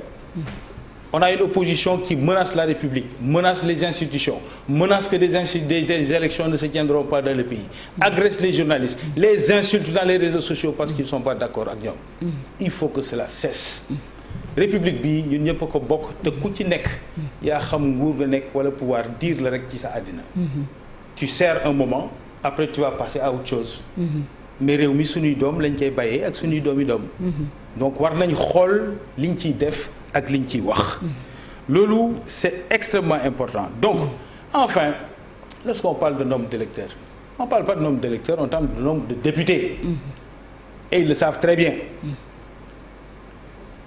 Que Mimi Touré, ancienne garde des Sceaux, ok, tête de liste d'une coalition, appelle ses mandataires. Ñu wax ko à l'échelle du territoire et dans la diaspora. Quelle est la situation? Mu ñëw ne ñun suñu situation lii la gagné nañ. Gentleman agreement rek moo mën a nekk. Ñi daanoo xam ne daanu nañ féliciter ñi leen gagné. Ñu jàll ci leneen. C'est comme ça que ça se passe dans toutes les démocraties. Amul conseil constitutionnel sax loolu yëpp amu ci. Les acteurs politiques ñooy am grandeur quand ils sont battus d'accepter qu'ils sont battus. Et vous avez été battu, madame. Et vous le savez. C'est ça la réalité. Suñ ko defee mun a jàll ci leneen. Nga xam ne wéyu démocratie sénégalaise. day continuer. Ñun lii xew. Mais quand même une démocratie dans l'Assemblée nationale. Ñu enrichir la représentation de l'opposition, mais ça ne fait que dynamiser le débat public au sein de l'Assemblée nationale. Mais il faut que ñu bañ a xeeb Sénégalais yi. Les Sénégalais ñun ñuy wax en leur nom dans l'opposition comme dans le pouvoir ëppuñu leen jàng ëppuñu leen juddu ëppuñu leen taxawaay. C'est des circonstances exceptionnelles qui nous mettent dans des positions de représentation. Te dañu xam le bon sens. Li am mooy liñ leen wax. ci liñ jàpp ñun ci liñ gis. Li ci des nag c'est les institutions collégiales. nga xam ne élections yi y a eu des observateurs internationaux et nationaux qui ont consulté tous les bureaux de vote. Il y a aucun bureau de vote dans le pays, aucun bureau de vote où il y a eu une concertation. Dans le Sénégal comme en dehors, les résultats qui vont sortir seront les résultats qui sont les résultats officiels. ñu nangu ko mais ñun dey wax dëgg yàlla on est confiant. Parce que quand même li ñu am ci résultat mu jóge ci bureau de vote yi ñu xam ko département par département dans les 46 départements du pays xool ko à l'échelle de la diaspora il y a pas le moindre doute il y a pas l'ombre d'une onction que Benno Bokk Yaakaar moo gagné élection yi à l'échelle du territoire national et nous sommes majoritaires li ci des ñi tàmm manipuler ñi waxoon ne Macky Sall moo jaxase seen liste yi mu jigi ils se sont confondus ici devant tout le monde à dire oui finalement du Macky Sall ñun la c'est les mêmes qui viennent aussi aujourd'hui ñu donner des résultats mais loolu nag ñoom dañoo far ñun ñu far li des mooy ñu xaar les résultats officiels déglu ko noonu la démocratie di doxee. Fatou mu mel ni dégg nga ko interpellé na la si lu bari nee na ngeen accepter seen défaite ngeen def gentleman agreement félicité leen bu weesoo Yewwi nekk benn coalition boo xamante ni elle est tellement contestataire et puis violente en même temps. waaw man daal defe naa ne xel war na dal daal. C'est-à-dire que effort bi état bi déployé te mu waxaat ko léegi lu ne mu yàq ko Yewwi Askan Wi lu ne mu yàq ko ñenn ci Yewwi Askan Wi ba pare ñu gis li ñu gis ci campagne bi gis li ñu gis ci résultat yi continuer leen di wax defe naa ne yàpp sénégalais yi weesuwul ñu taxawaat continuer di waxaat ay forces spéciales ay djihadistes ay complot ay xawmalaan bu tey ñu indi bii bu tey ñu indi bee fekk la ba sa kër ñëw waxuñu la sax sa tur ne la noo tudd sa jabar la ñuy seet yóbbu la ba commissariat indiwaat néew taxaw ci télévision bi di layaam-layaame loolu mooy jantal agreement loolu mooy démocratie bi ñu gis ci fan yi jël ay manifestants yu ñëw génn ñu tiire leen à balles réelles ñu taxaw ne xale bi de dañ ko tiire ci balle réelle ñu ne déedéet paaka la ñu def autopsie defaat autopsie dellu siwaat ci balle réelle furaas daal xëddéem ñu jël xale bi ba muy waaj a nëpp ñu delloo ko ay njabootam ñu suul leen loolu mooy gentleman agreement loolu moo tax sénégalais yi mer su weesoo loolu duñ leen topp ci wax jooju parce que ay kesaw la te daf ñuy tardeel dama foog ne que on vit un moment historique fi ñu toll nii ci Sénégal def nañu le code 92 def nañu multipartisme def nañu alternance defati alternance def fi liggéey bu rëy bu tudd assise loolu yëpp société civile bi gën a am doole.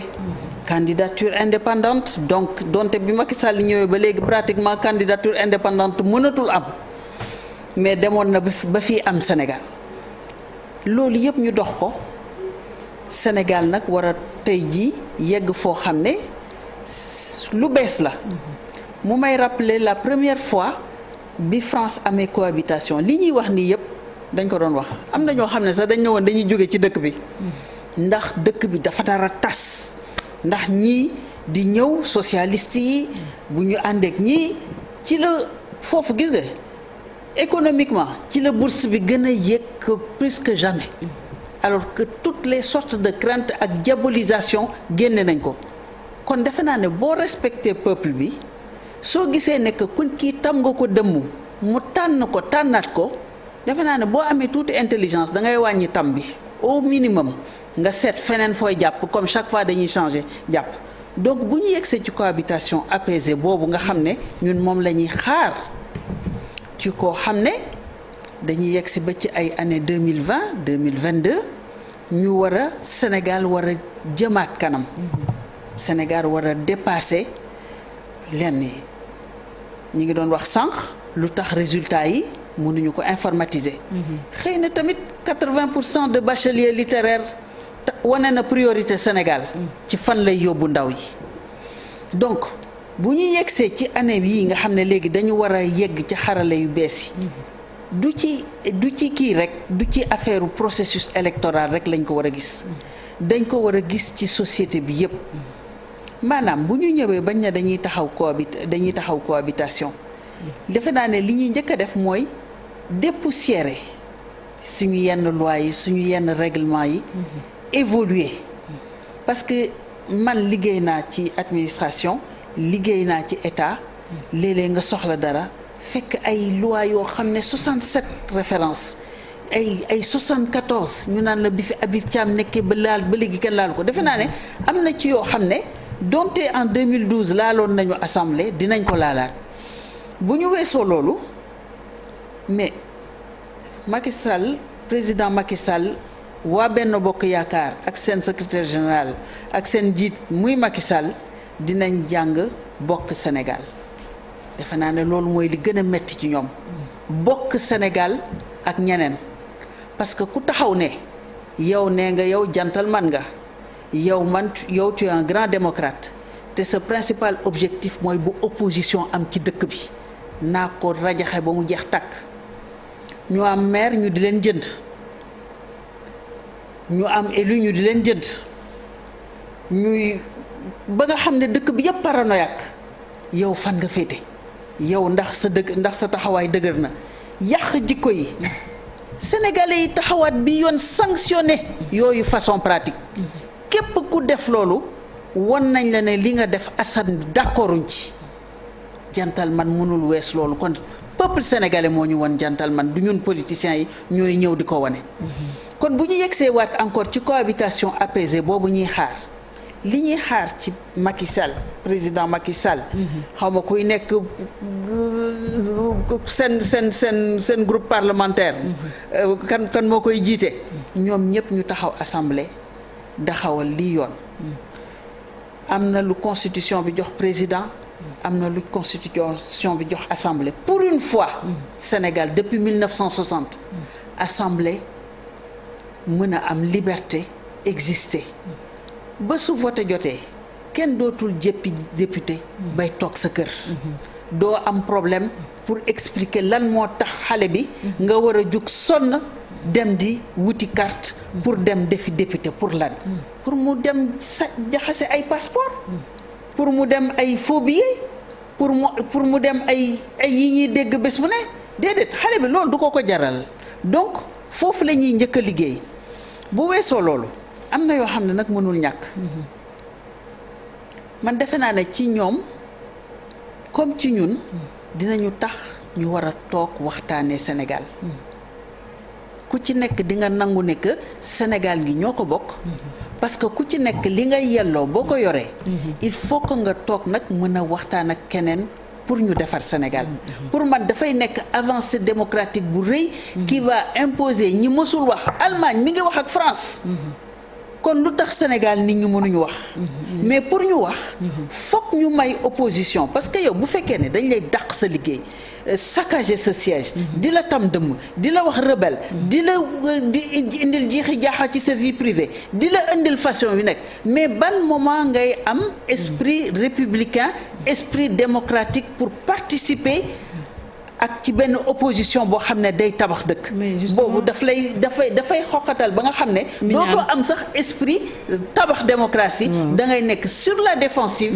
et ça c'est pas productif. donc man li ma ci njëkk a gis mooy. ñu war a toog waxtaan. Sénégal war a am quand même benn évolution bu significative ci biir Afrique. te pour ñun comme pour ñoom c'est un grand challenge. justement Mignane toog waxtaan boobu amoon na on a eu quand même un dialogue politique def nañ fi dialogue national boo xam ne dañ ko institué woon sax boobu léegi kenn gisaatu ko mais suñu déggee Benno dégg Yewwi tey ji cohabitation bu fekkante ne am na Assemblée nationale est-ce que dinañ am une cohabitation saine au vu des discours qu'on a entendus? Pour moi, ça dépend de la volonté des hommes politiques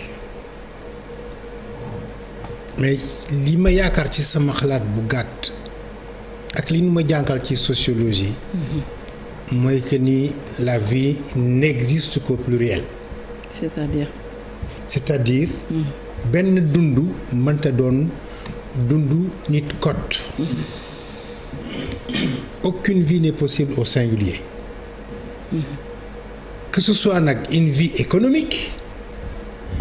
dans l'économie c'est des multitudes d'entreprises ñooy dundal économie.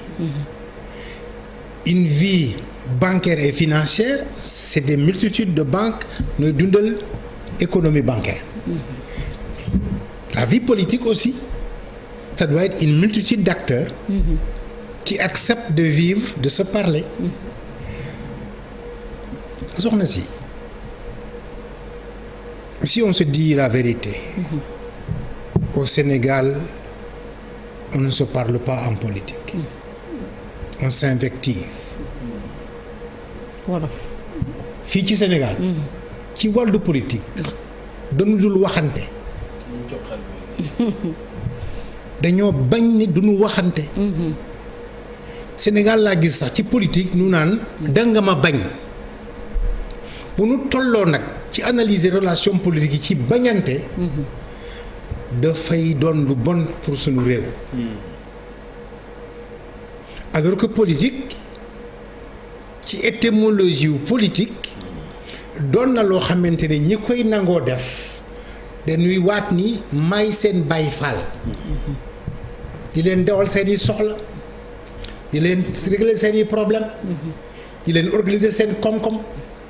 di leen organiser seen wér-gu-yaram seen jàng seen liggéey ak li ni mel ñooñu nag bu nu bëggee def lu ni mel il faut que nous d'accord am laa biir gu rëy ci ba di wooyee générosité te xam ne bu dee nag loolu dong moom la ñuy xëccoo servir nit ñi la ñuy xëccoo waay soxna si kenn mënta servir nit ci ŋaayoo yoo xamante ni du am benn résultat efficacité et c'est aussi valable pour les hommes qui arrivent au pouvoir que pour les hommes qui sont à l'opposition. Absolument. Dans les 20 dernières années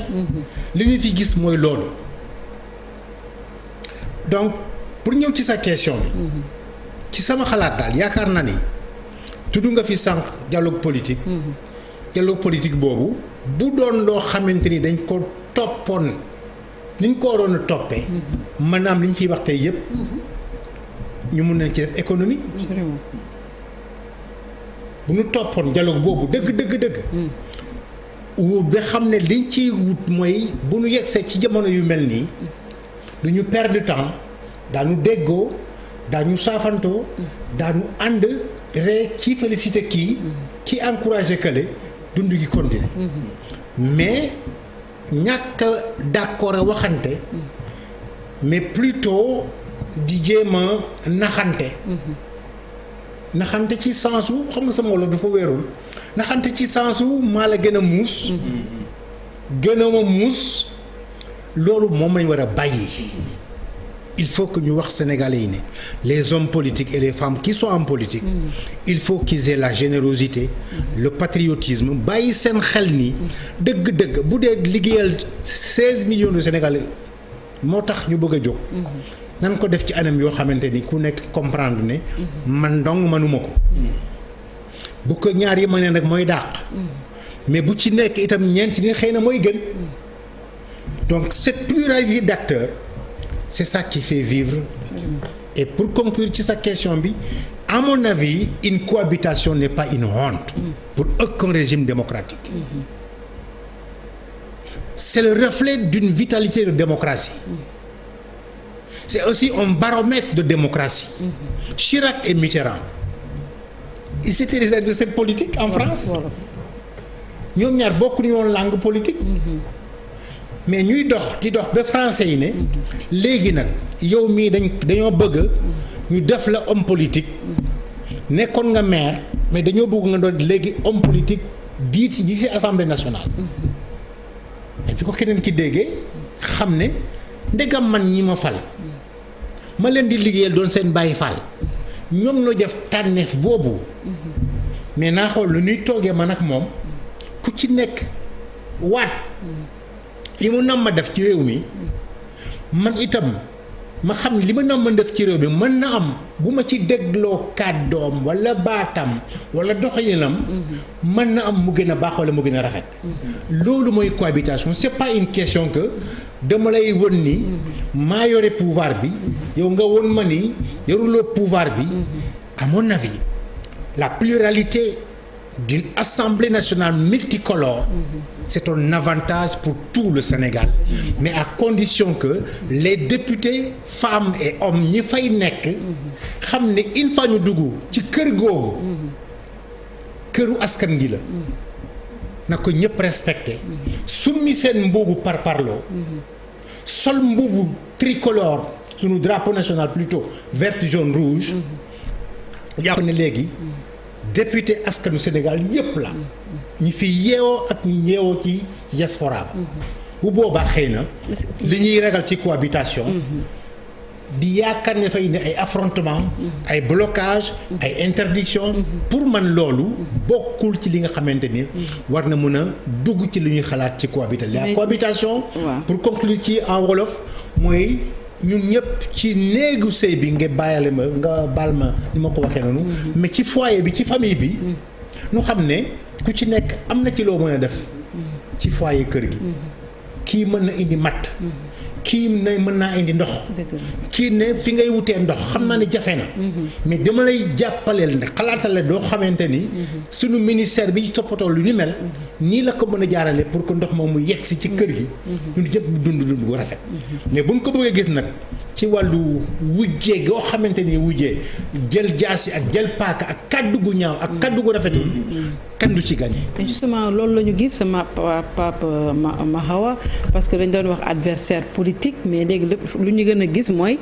c'est comme si vous étiez ay ennemis politiques est-ce que loolu tey jii bu ñu demoon ba cohabitation am ci assemblée parce que quoi qu'on puisse dire dañuy xaar aussi les commissions habilitées génne résultats yi ñu xam ku gagné ak ku gagnéwul mais tey jii bu ñu demoon ba am cohabitation est-ce que sénégalais yi leen di seetaan di leen déglu tey jii ak toute la trajectoire bi ñuy jógee ba egsi fii est-ce que dina nekk une cohabitation saine. waaw loolu moom scénario fiction la. waaw la réalité. maanaam du am. mënul nekk. du tax mënul nekk parce que la réalité des urnes c'est totalement autre chose loolu moom bokkul ci possibilité bi mën a nekk. bon maintenant on peut parler concept. Cohabitation ba mu amee France. ñoom seen bopp dañ changer leur agenda. républicain pour que bu mu fa amati.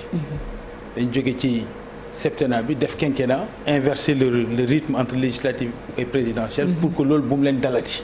parce que dafa tardeel seen réew mais loolu moom loolu sax soxna si bàyyi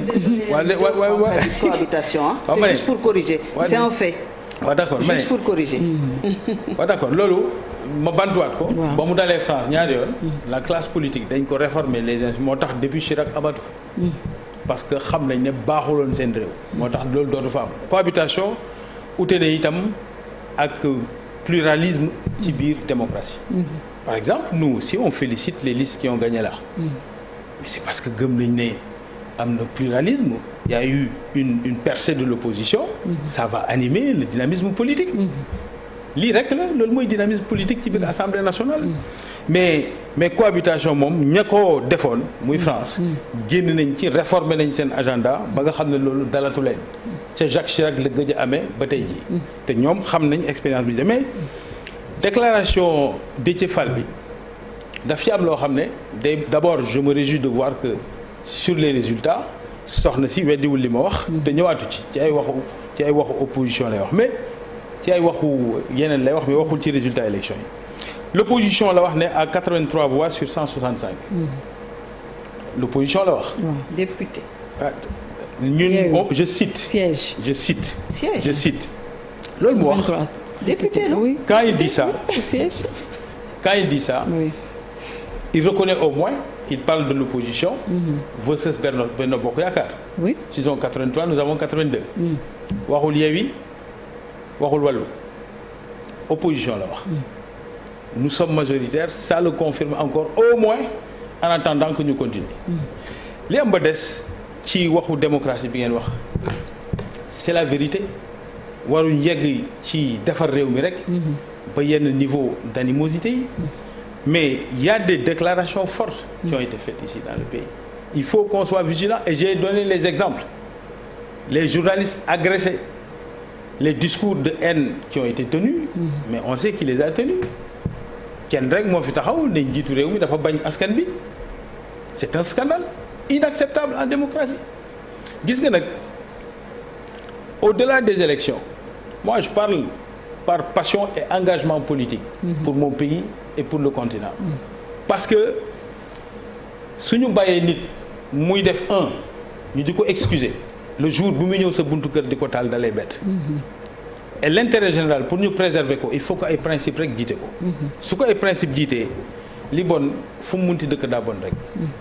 ku wax lu ñaaw agresser des personnes dans l'exercice de leur métier de journaliste. wala nga yëkkati safaan teg ko ci nit. mais c'est une catastrophe il faut le dénoncer d'où que ça vienne. donc ñun en tout cas on travaille pour la préservation des acquis démocratiques mu des. li ñu fi wax sur les cartes d'électeurs. un système démocratique n'est jamais abouti à 100%. lii ñuy dund tey mu may ñu toog fii TFM am suñu liberté di wax. il y a 25 ans c'était pas le cas dans le pays. benn média moo fi amoon yenn médias privés yi suñuy wax ñu di leen bundoo xataal di leen tere wax. c'est des conquêtes progressives et collectives. moo ñu indi tey ba ñu am situation mais naka noonu tamit ci fichier électoral bi le vote n'est pas obligatoire au Sénégal.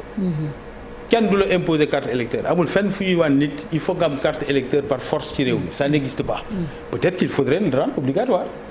suñ ko rendre obligatoire ku nekk soo amee sa carte d'identité dinañ la bindal ci sa carte d'identité que sa carte d'identité mooy sa carte électeur en même temps mais un fichier tu te déplaces pour t'y inscrire soo ci inscrire ñu bindal la en même temps la carte électeur. peut-être nag pour la vitalité démocratique du pays. il peut être une bonne proposition. de dire qu'on le facilite. et que képp kuy am carte d'identité ñu jox la en même temps carte d'électeur est inscrit mais on peut pas le montrer comme une forme d'obstruction à l'expression démocratique d'ailleurs processus yooyu société civile bi daf ci nekk opposition bi di ci nekk les décisions qu'on prend sont des décisions collégiales et collectives dans le cadre du dialogue national lii mooy li wax ji li des mooy nañ kañ sunu démocratie ñu koy kañe kañ ko ndax sunu démocratie am na des administrations une administration crédible capable d'organiser des élections où dans un pays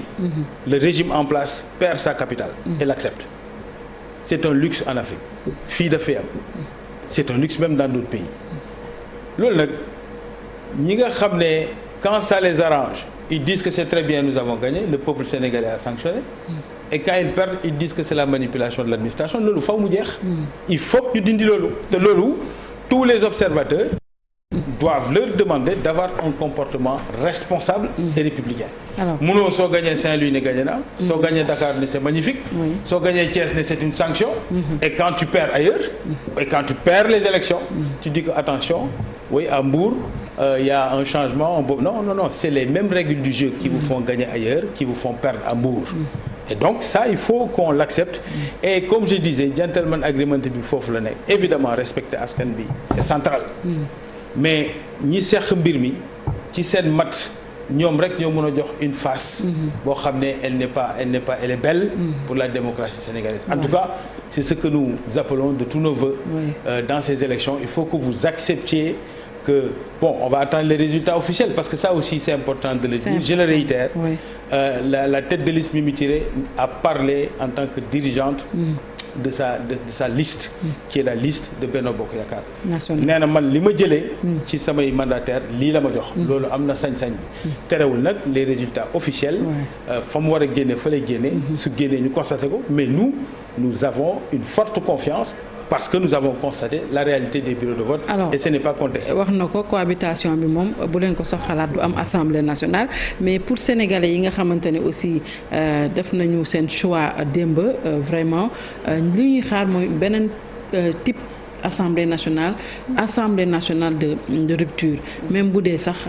cohabitation boobu nee na du am mais est-ce que nu ñu leen gisee nii bu ngeen demee foofu di ngeen ñu wan wala ngeen wan sénégalais yi beneen assemblée bi ñuy xaar bu wutee kii fi nekkoon. waaw c'est-à-dire fekkee jubawu leen seen biir bu fekkee ne loolu pour mu am foog député yi fi jugoon 13e législature. te ña nga xam ne moom lañ leen di indiwaat. loolu bu dee loolu la moom. assemblée de rupture du am kooku moom defe naa ne sénégalais yi ci seen bopp xam nañ ko. député président fii ku fi waxati duñu 3e mandat dañ koy gor mu dee. déedéet ñooñu rek la ñuy indiwaat daal. waaw ñooñu rek la ñuy indiwaat amuñu ñeneen de toute façon mais vraiment. ñun li ñu bëgg ci assemblée. mooy li ma doon wax sànq li ñuy njëkk a soxla mooy moderniser suñu assemblée ci côté règlement intérieur. ci côté fonctionnement député. ci côté li ñuy jox député niñ koy jàppalee pour que muy toppatoo li soxal askan wi maanaam boo defee budget ba pare ba dénk ko ñu ne lii mbënd mi lañ koy doyee. nga ñëw càmbar ko ba mu mat sëkk bu corps de contrôle yi ñëwee ne 94 milliards luubal nañ ko yow nga def sa benn fala commission taxaw nag génne ne lii de dëgër na lii am na waajaa ngi doxantu ba léegi nga ne nag jug leen procureur jug leen yow jox nañ la pour mbay mi naka la doxalee. naka ngay anticiper lan ngay ñëw. yow jox nañ la 1000 milliards Covid. 1000 milliards Covid. bu ministre bi taxawee ne man duma la wax ak yéen assemblée bi rappeler ko à l'ordre ne ko yow ministre nga da nga war a rendre compte. bu corps de contrôle demee magistrat cour des comptes dem ci kër ministre di ko contrôler bu ko dàqee. ñu taxaw ci ministre boobu ne ko yow ndaw bay faalu askan wi nga dañ la dénk budget ngay liggéey kon bu cour des comptes ñëwee fii bu ko ministre dàqee boobu ministre amatul place ci république buy taxaw yow bu fekkee ne dëkk bi daf ngi ñëw ñu ngi am gaz mais jën yaa ngi fi woon démb or baa ngi fi woon démb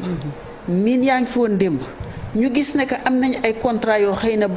xam ne bañ koy xaatim xëy na yu bari seetluwul ñu ko wax ñu rafetal wax ji wante kat tey jii suñu soxla bari na ñii ñu baal leen impôt du ñu fay l'impôt ñii li ñuy jël ci suñu suuf si ñun sax xamuñu ko ñoom ñoo ñuy wax ñaata la ñuy jël joxuñu suñu bopp ay moyens pour xayma ko waa ñu delluwaat ci contrat bi ne waa contrat bi duñ ko seetaat pour ñu gënaat am tuuti ndax ñu am lu ñu def ci suñu njàng mi ndax lu ñu am lu ñu def ci suñu santé bi wante wala contrat bi xëy na peut-être war nañ ko gën a ubbi waa lan moo xew Sierra Leone lan moo xew Mauritanie lan moo xew fële ñu seetaat loolu yëpp député bi daf ko war a liggéey bu fekkee ne tamit dëkk bi dafa metti ba dund gi dafa cher ñu war a taxawaat ci prix yi njëgu denrée yi nu mu demee ak fan la ñu mën a laal ak lan la ñu loi may ak lan la ñu may ak naka la ñuy jaar ba ñu wàññi ko ci yow ci askan su fekkee ne gouvernement bi dafa am près d'une centaine de ministres conseillers communication xawma lan des experts des contrats des gré yow yëpp yéen tam ngeen taxawaat ne gouvernement bi yow mais nit ñi dañu sonn xale yi ñi ngi jàng ci abri provisoire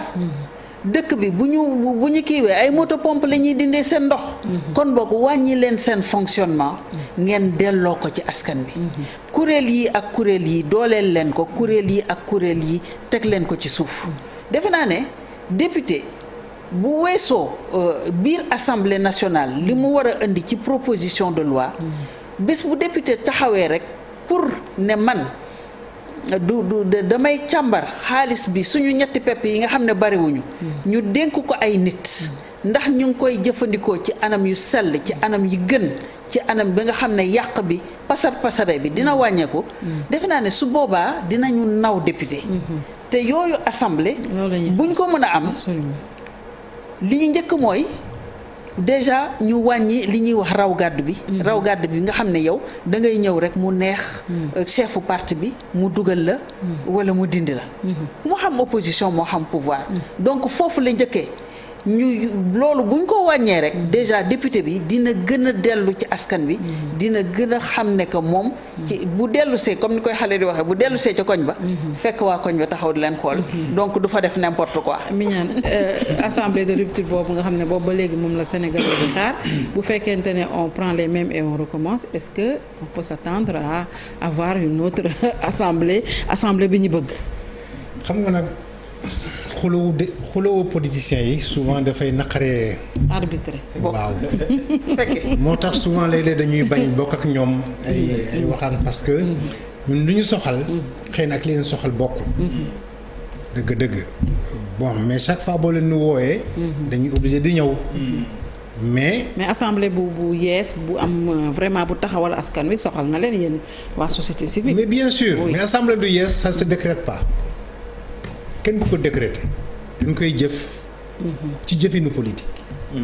jëfinu politique nag ci politicien bi la dépendre acteur politique bi ak état bi itam ni mu buggee politique bi doxee mais tant que politique nag mu ngi doon façon bi ñuy gis jàmmarloo ba bañante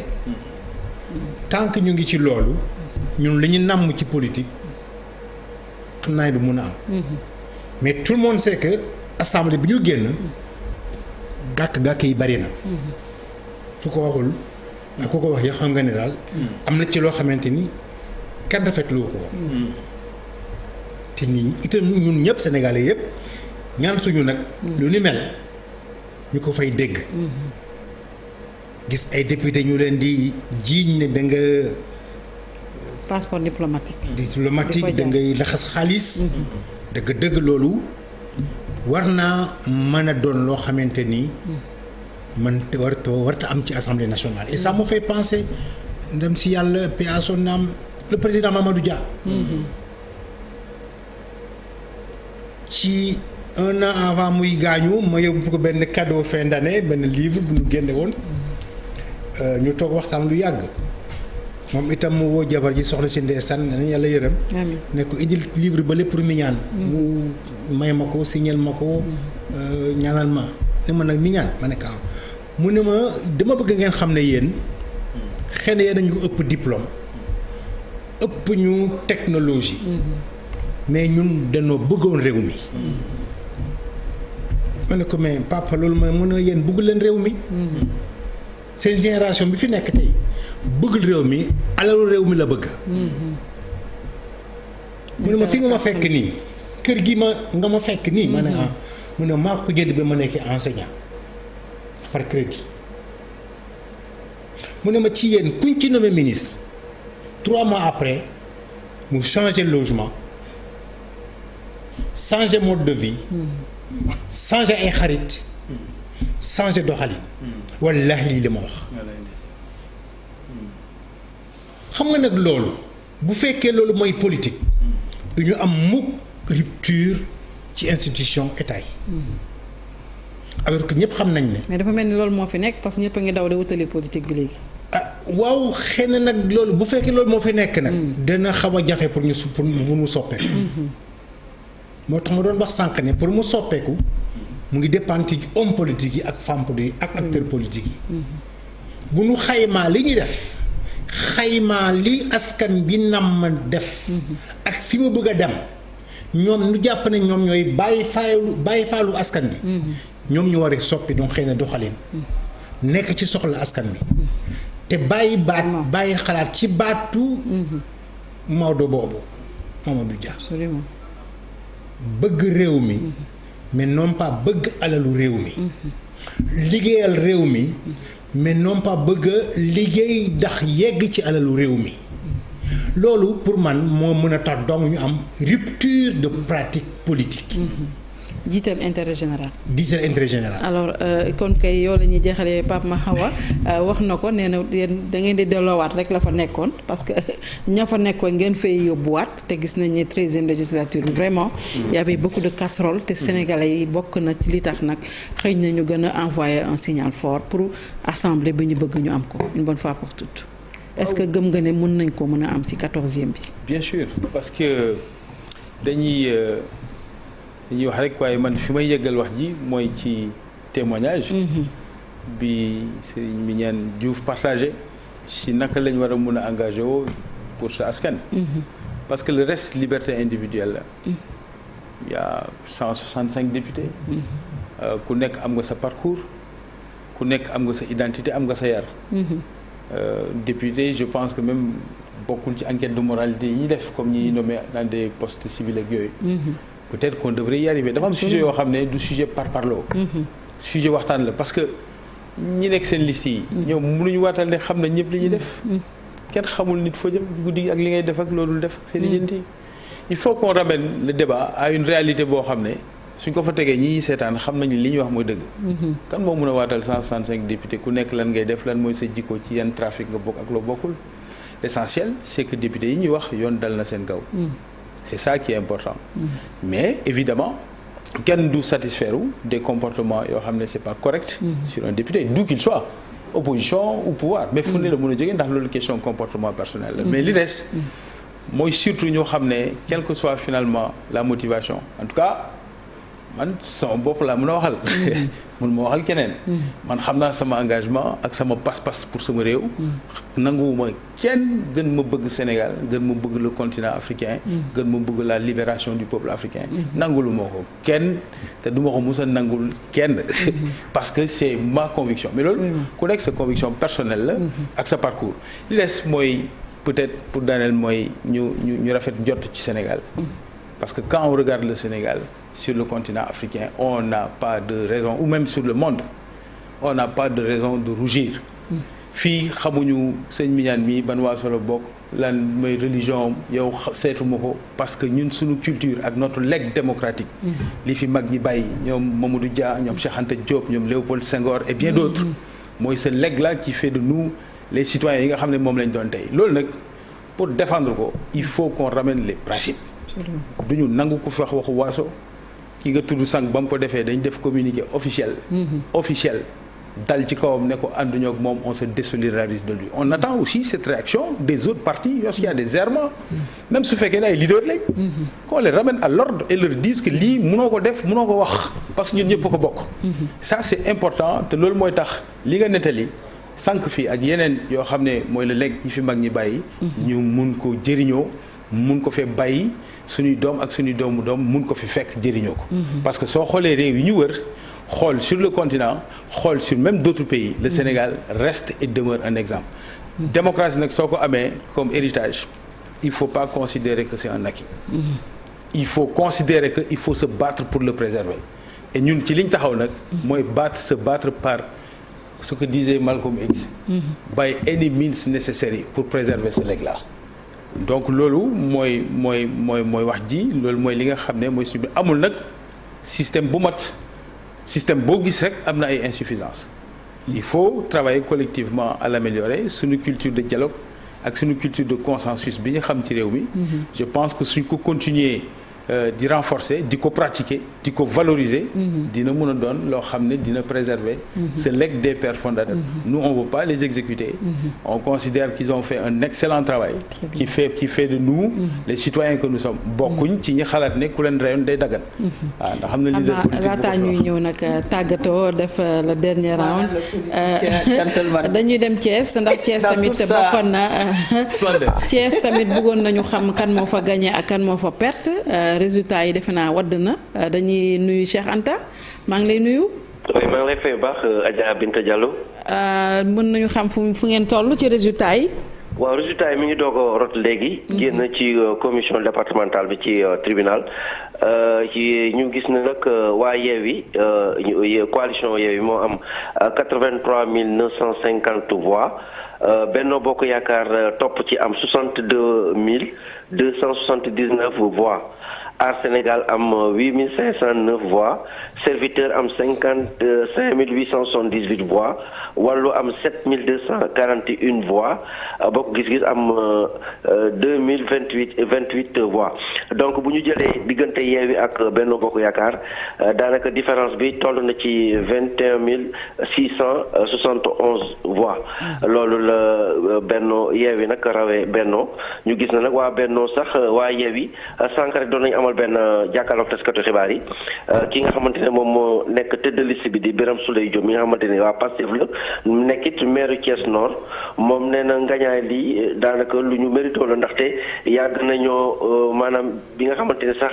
campagne bi laataa campagne bi ubbi ñoom dugg nañ ci biir àll bi dugg nañ ci département bi wax ak nit ñi rawatina ñi nga xamante ne sax ñoom la ñu tegoon ci bopp bi daanaka ñoom ñëpp dañoo séddoo ci biir département parce que ku mel ni Aram Ndiaye moom Kër Moussa la dëkk moom ci liste ba ci ñeent ñi nga xamante ñoo fas yéene représenté département bi ci la bokk Léemu Ndiaye aussi moom Pout la dëkk Alassane Ndoye bu Jandeer xam nga mooy maire Jandeer en même temps moo doon jiite syndicat chauffeurs yi doon grève ci fan yële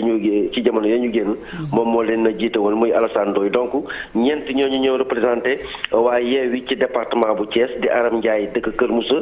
Léemu Ndiaye mi nga xamante ne Pout la dëkk ak Alassane Ndoye mi nga xamante ne Jandeer la dëkk waaye tey ji nag gis nañ ci point de presse bi waa militant yu bëri yu PUR ñëwoon nañu doon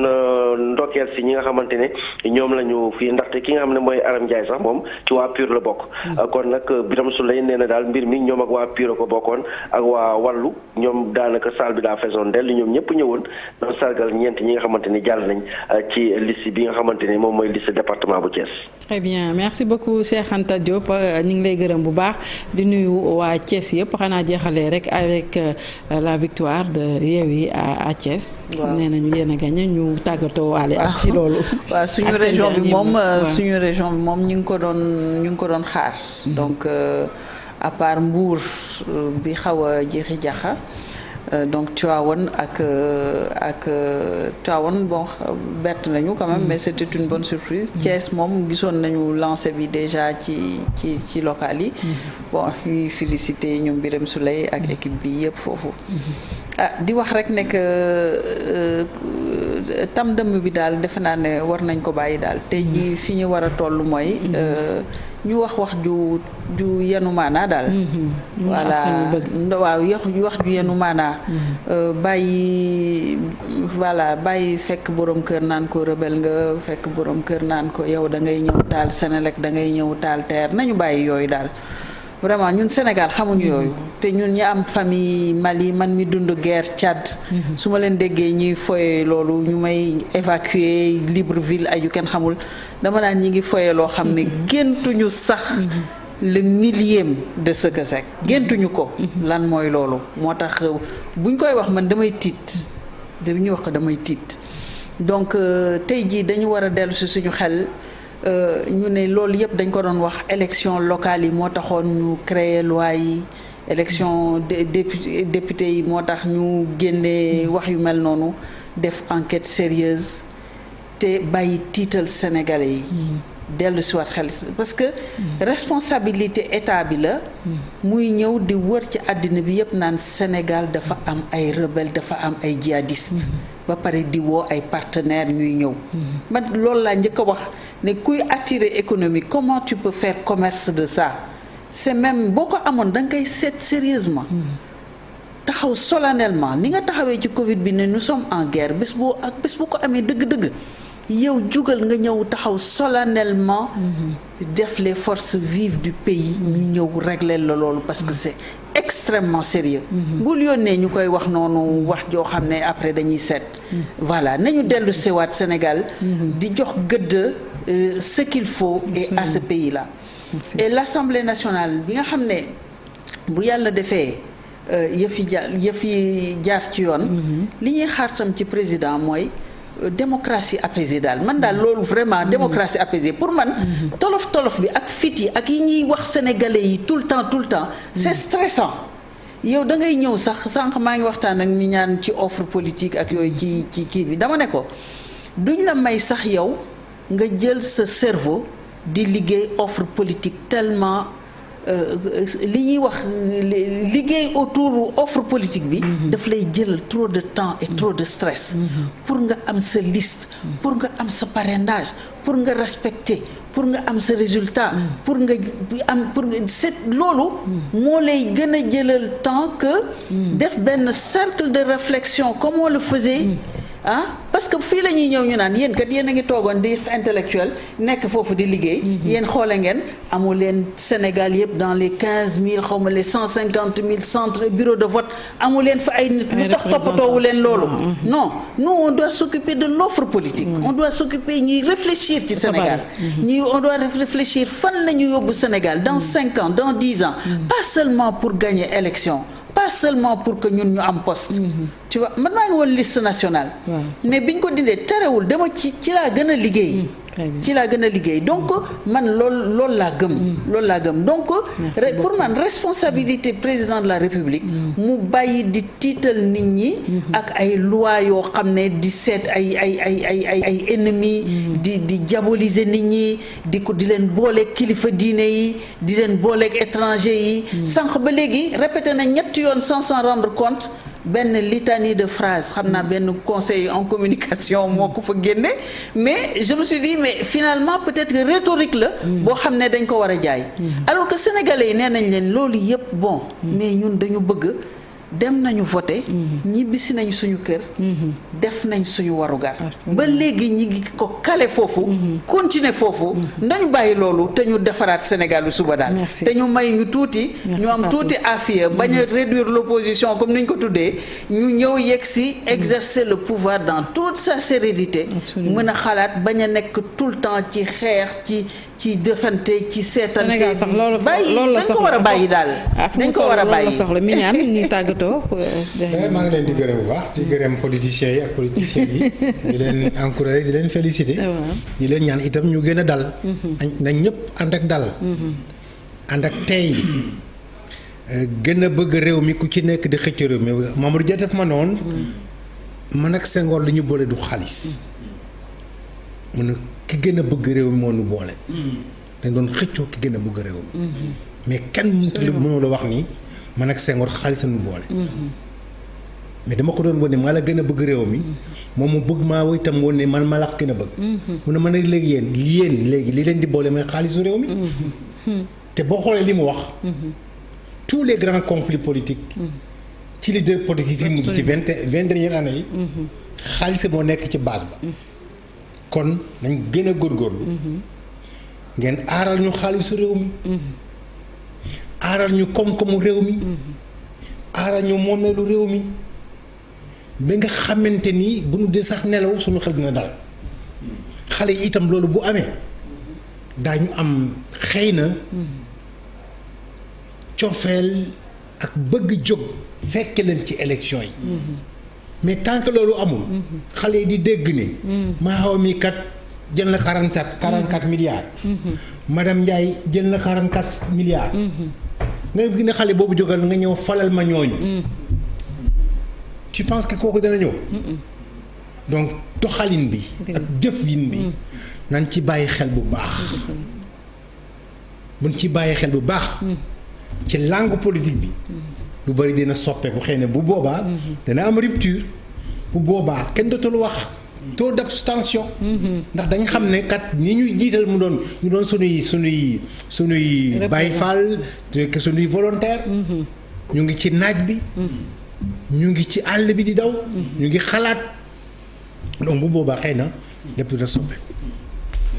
Pape Mahawa ñu jeexal ak yow. waaw di nuyu soxna si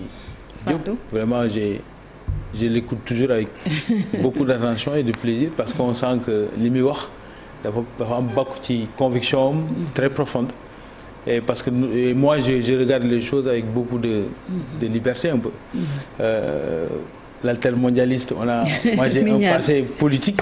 qui me fait passer par les altermondialistes aussi. Donc votre appel de l'UCAD, j'y étais il y a 10 ans. Donc j'ai beaucoup de respect pour vous. Donc on ne peut pas préjuger a priori du parcours des gens. nañ rafetante njort suñu biir xam ne Sénégal mënuñ ko séddoo. C'est un seul pays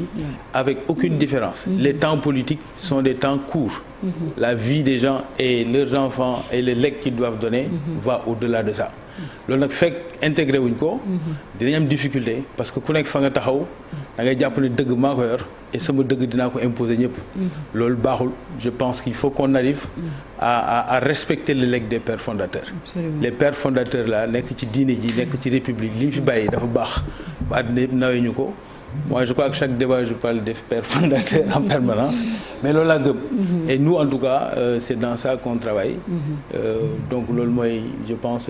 li am solo ci waxtaan wi accepter en tout cas la vérité des institutions républicaines du Sénégal. Merci Pape Mahawa Diouf Benno Bokk Yaakaar ak Fatou Blondin Diop tawagaloon fi Yewwi Wallu la coalition ñuy gërëm bu baax Mignane Diouf Forum social sénégalais. En attendant Benno ak Yewwi di am visibilité ci élection yi lan moo génn ci urne yi dañuy di continuer noonu rek di jël les résultats globaux yi nga xamante ne ñoom ñoo génn ci commission départementaux de recensement des votes le temps fii ak suba xëy na commission nationale recensement des votes joxe les résultats provisoires li leen indiloon tey jii di leen gërëm di leen sant.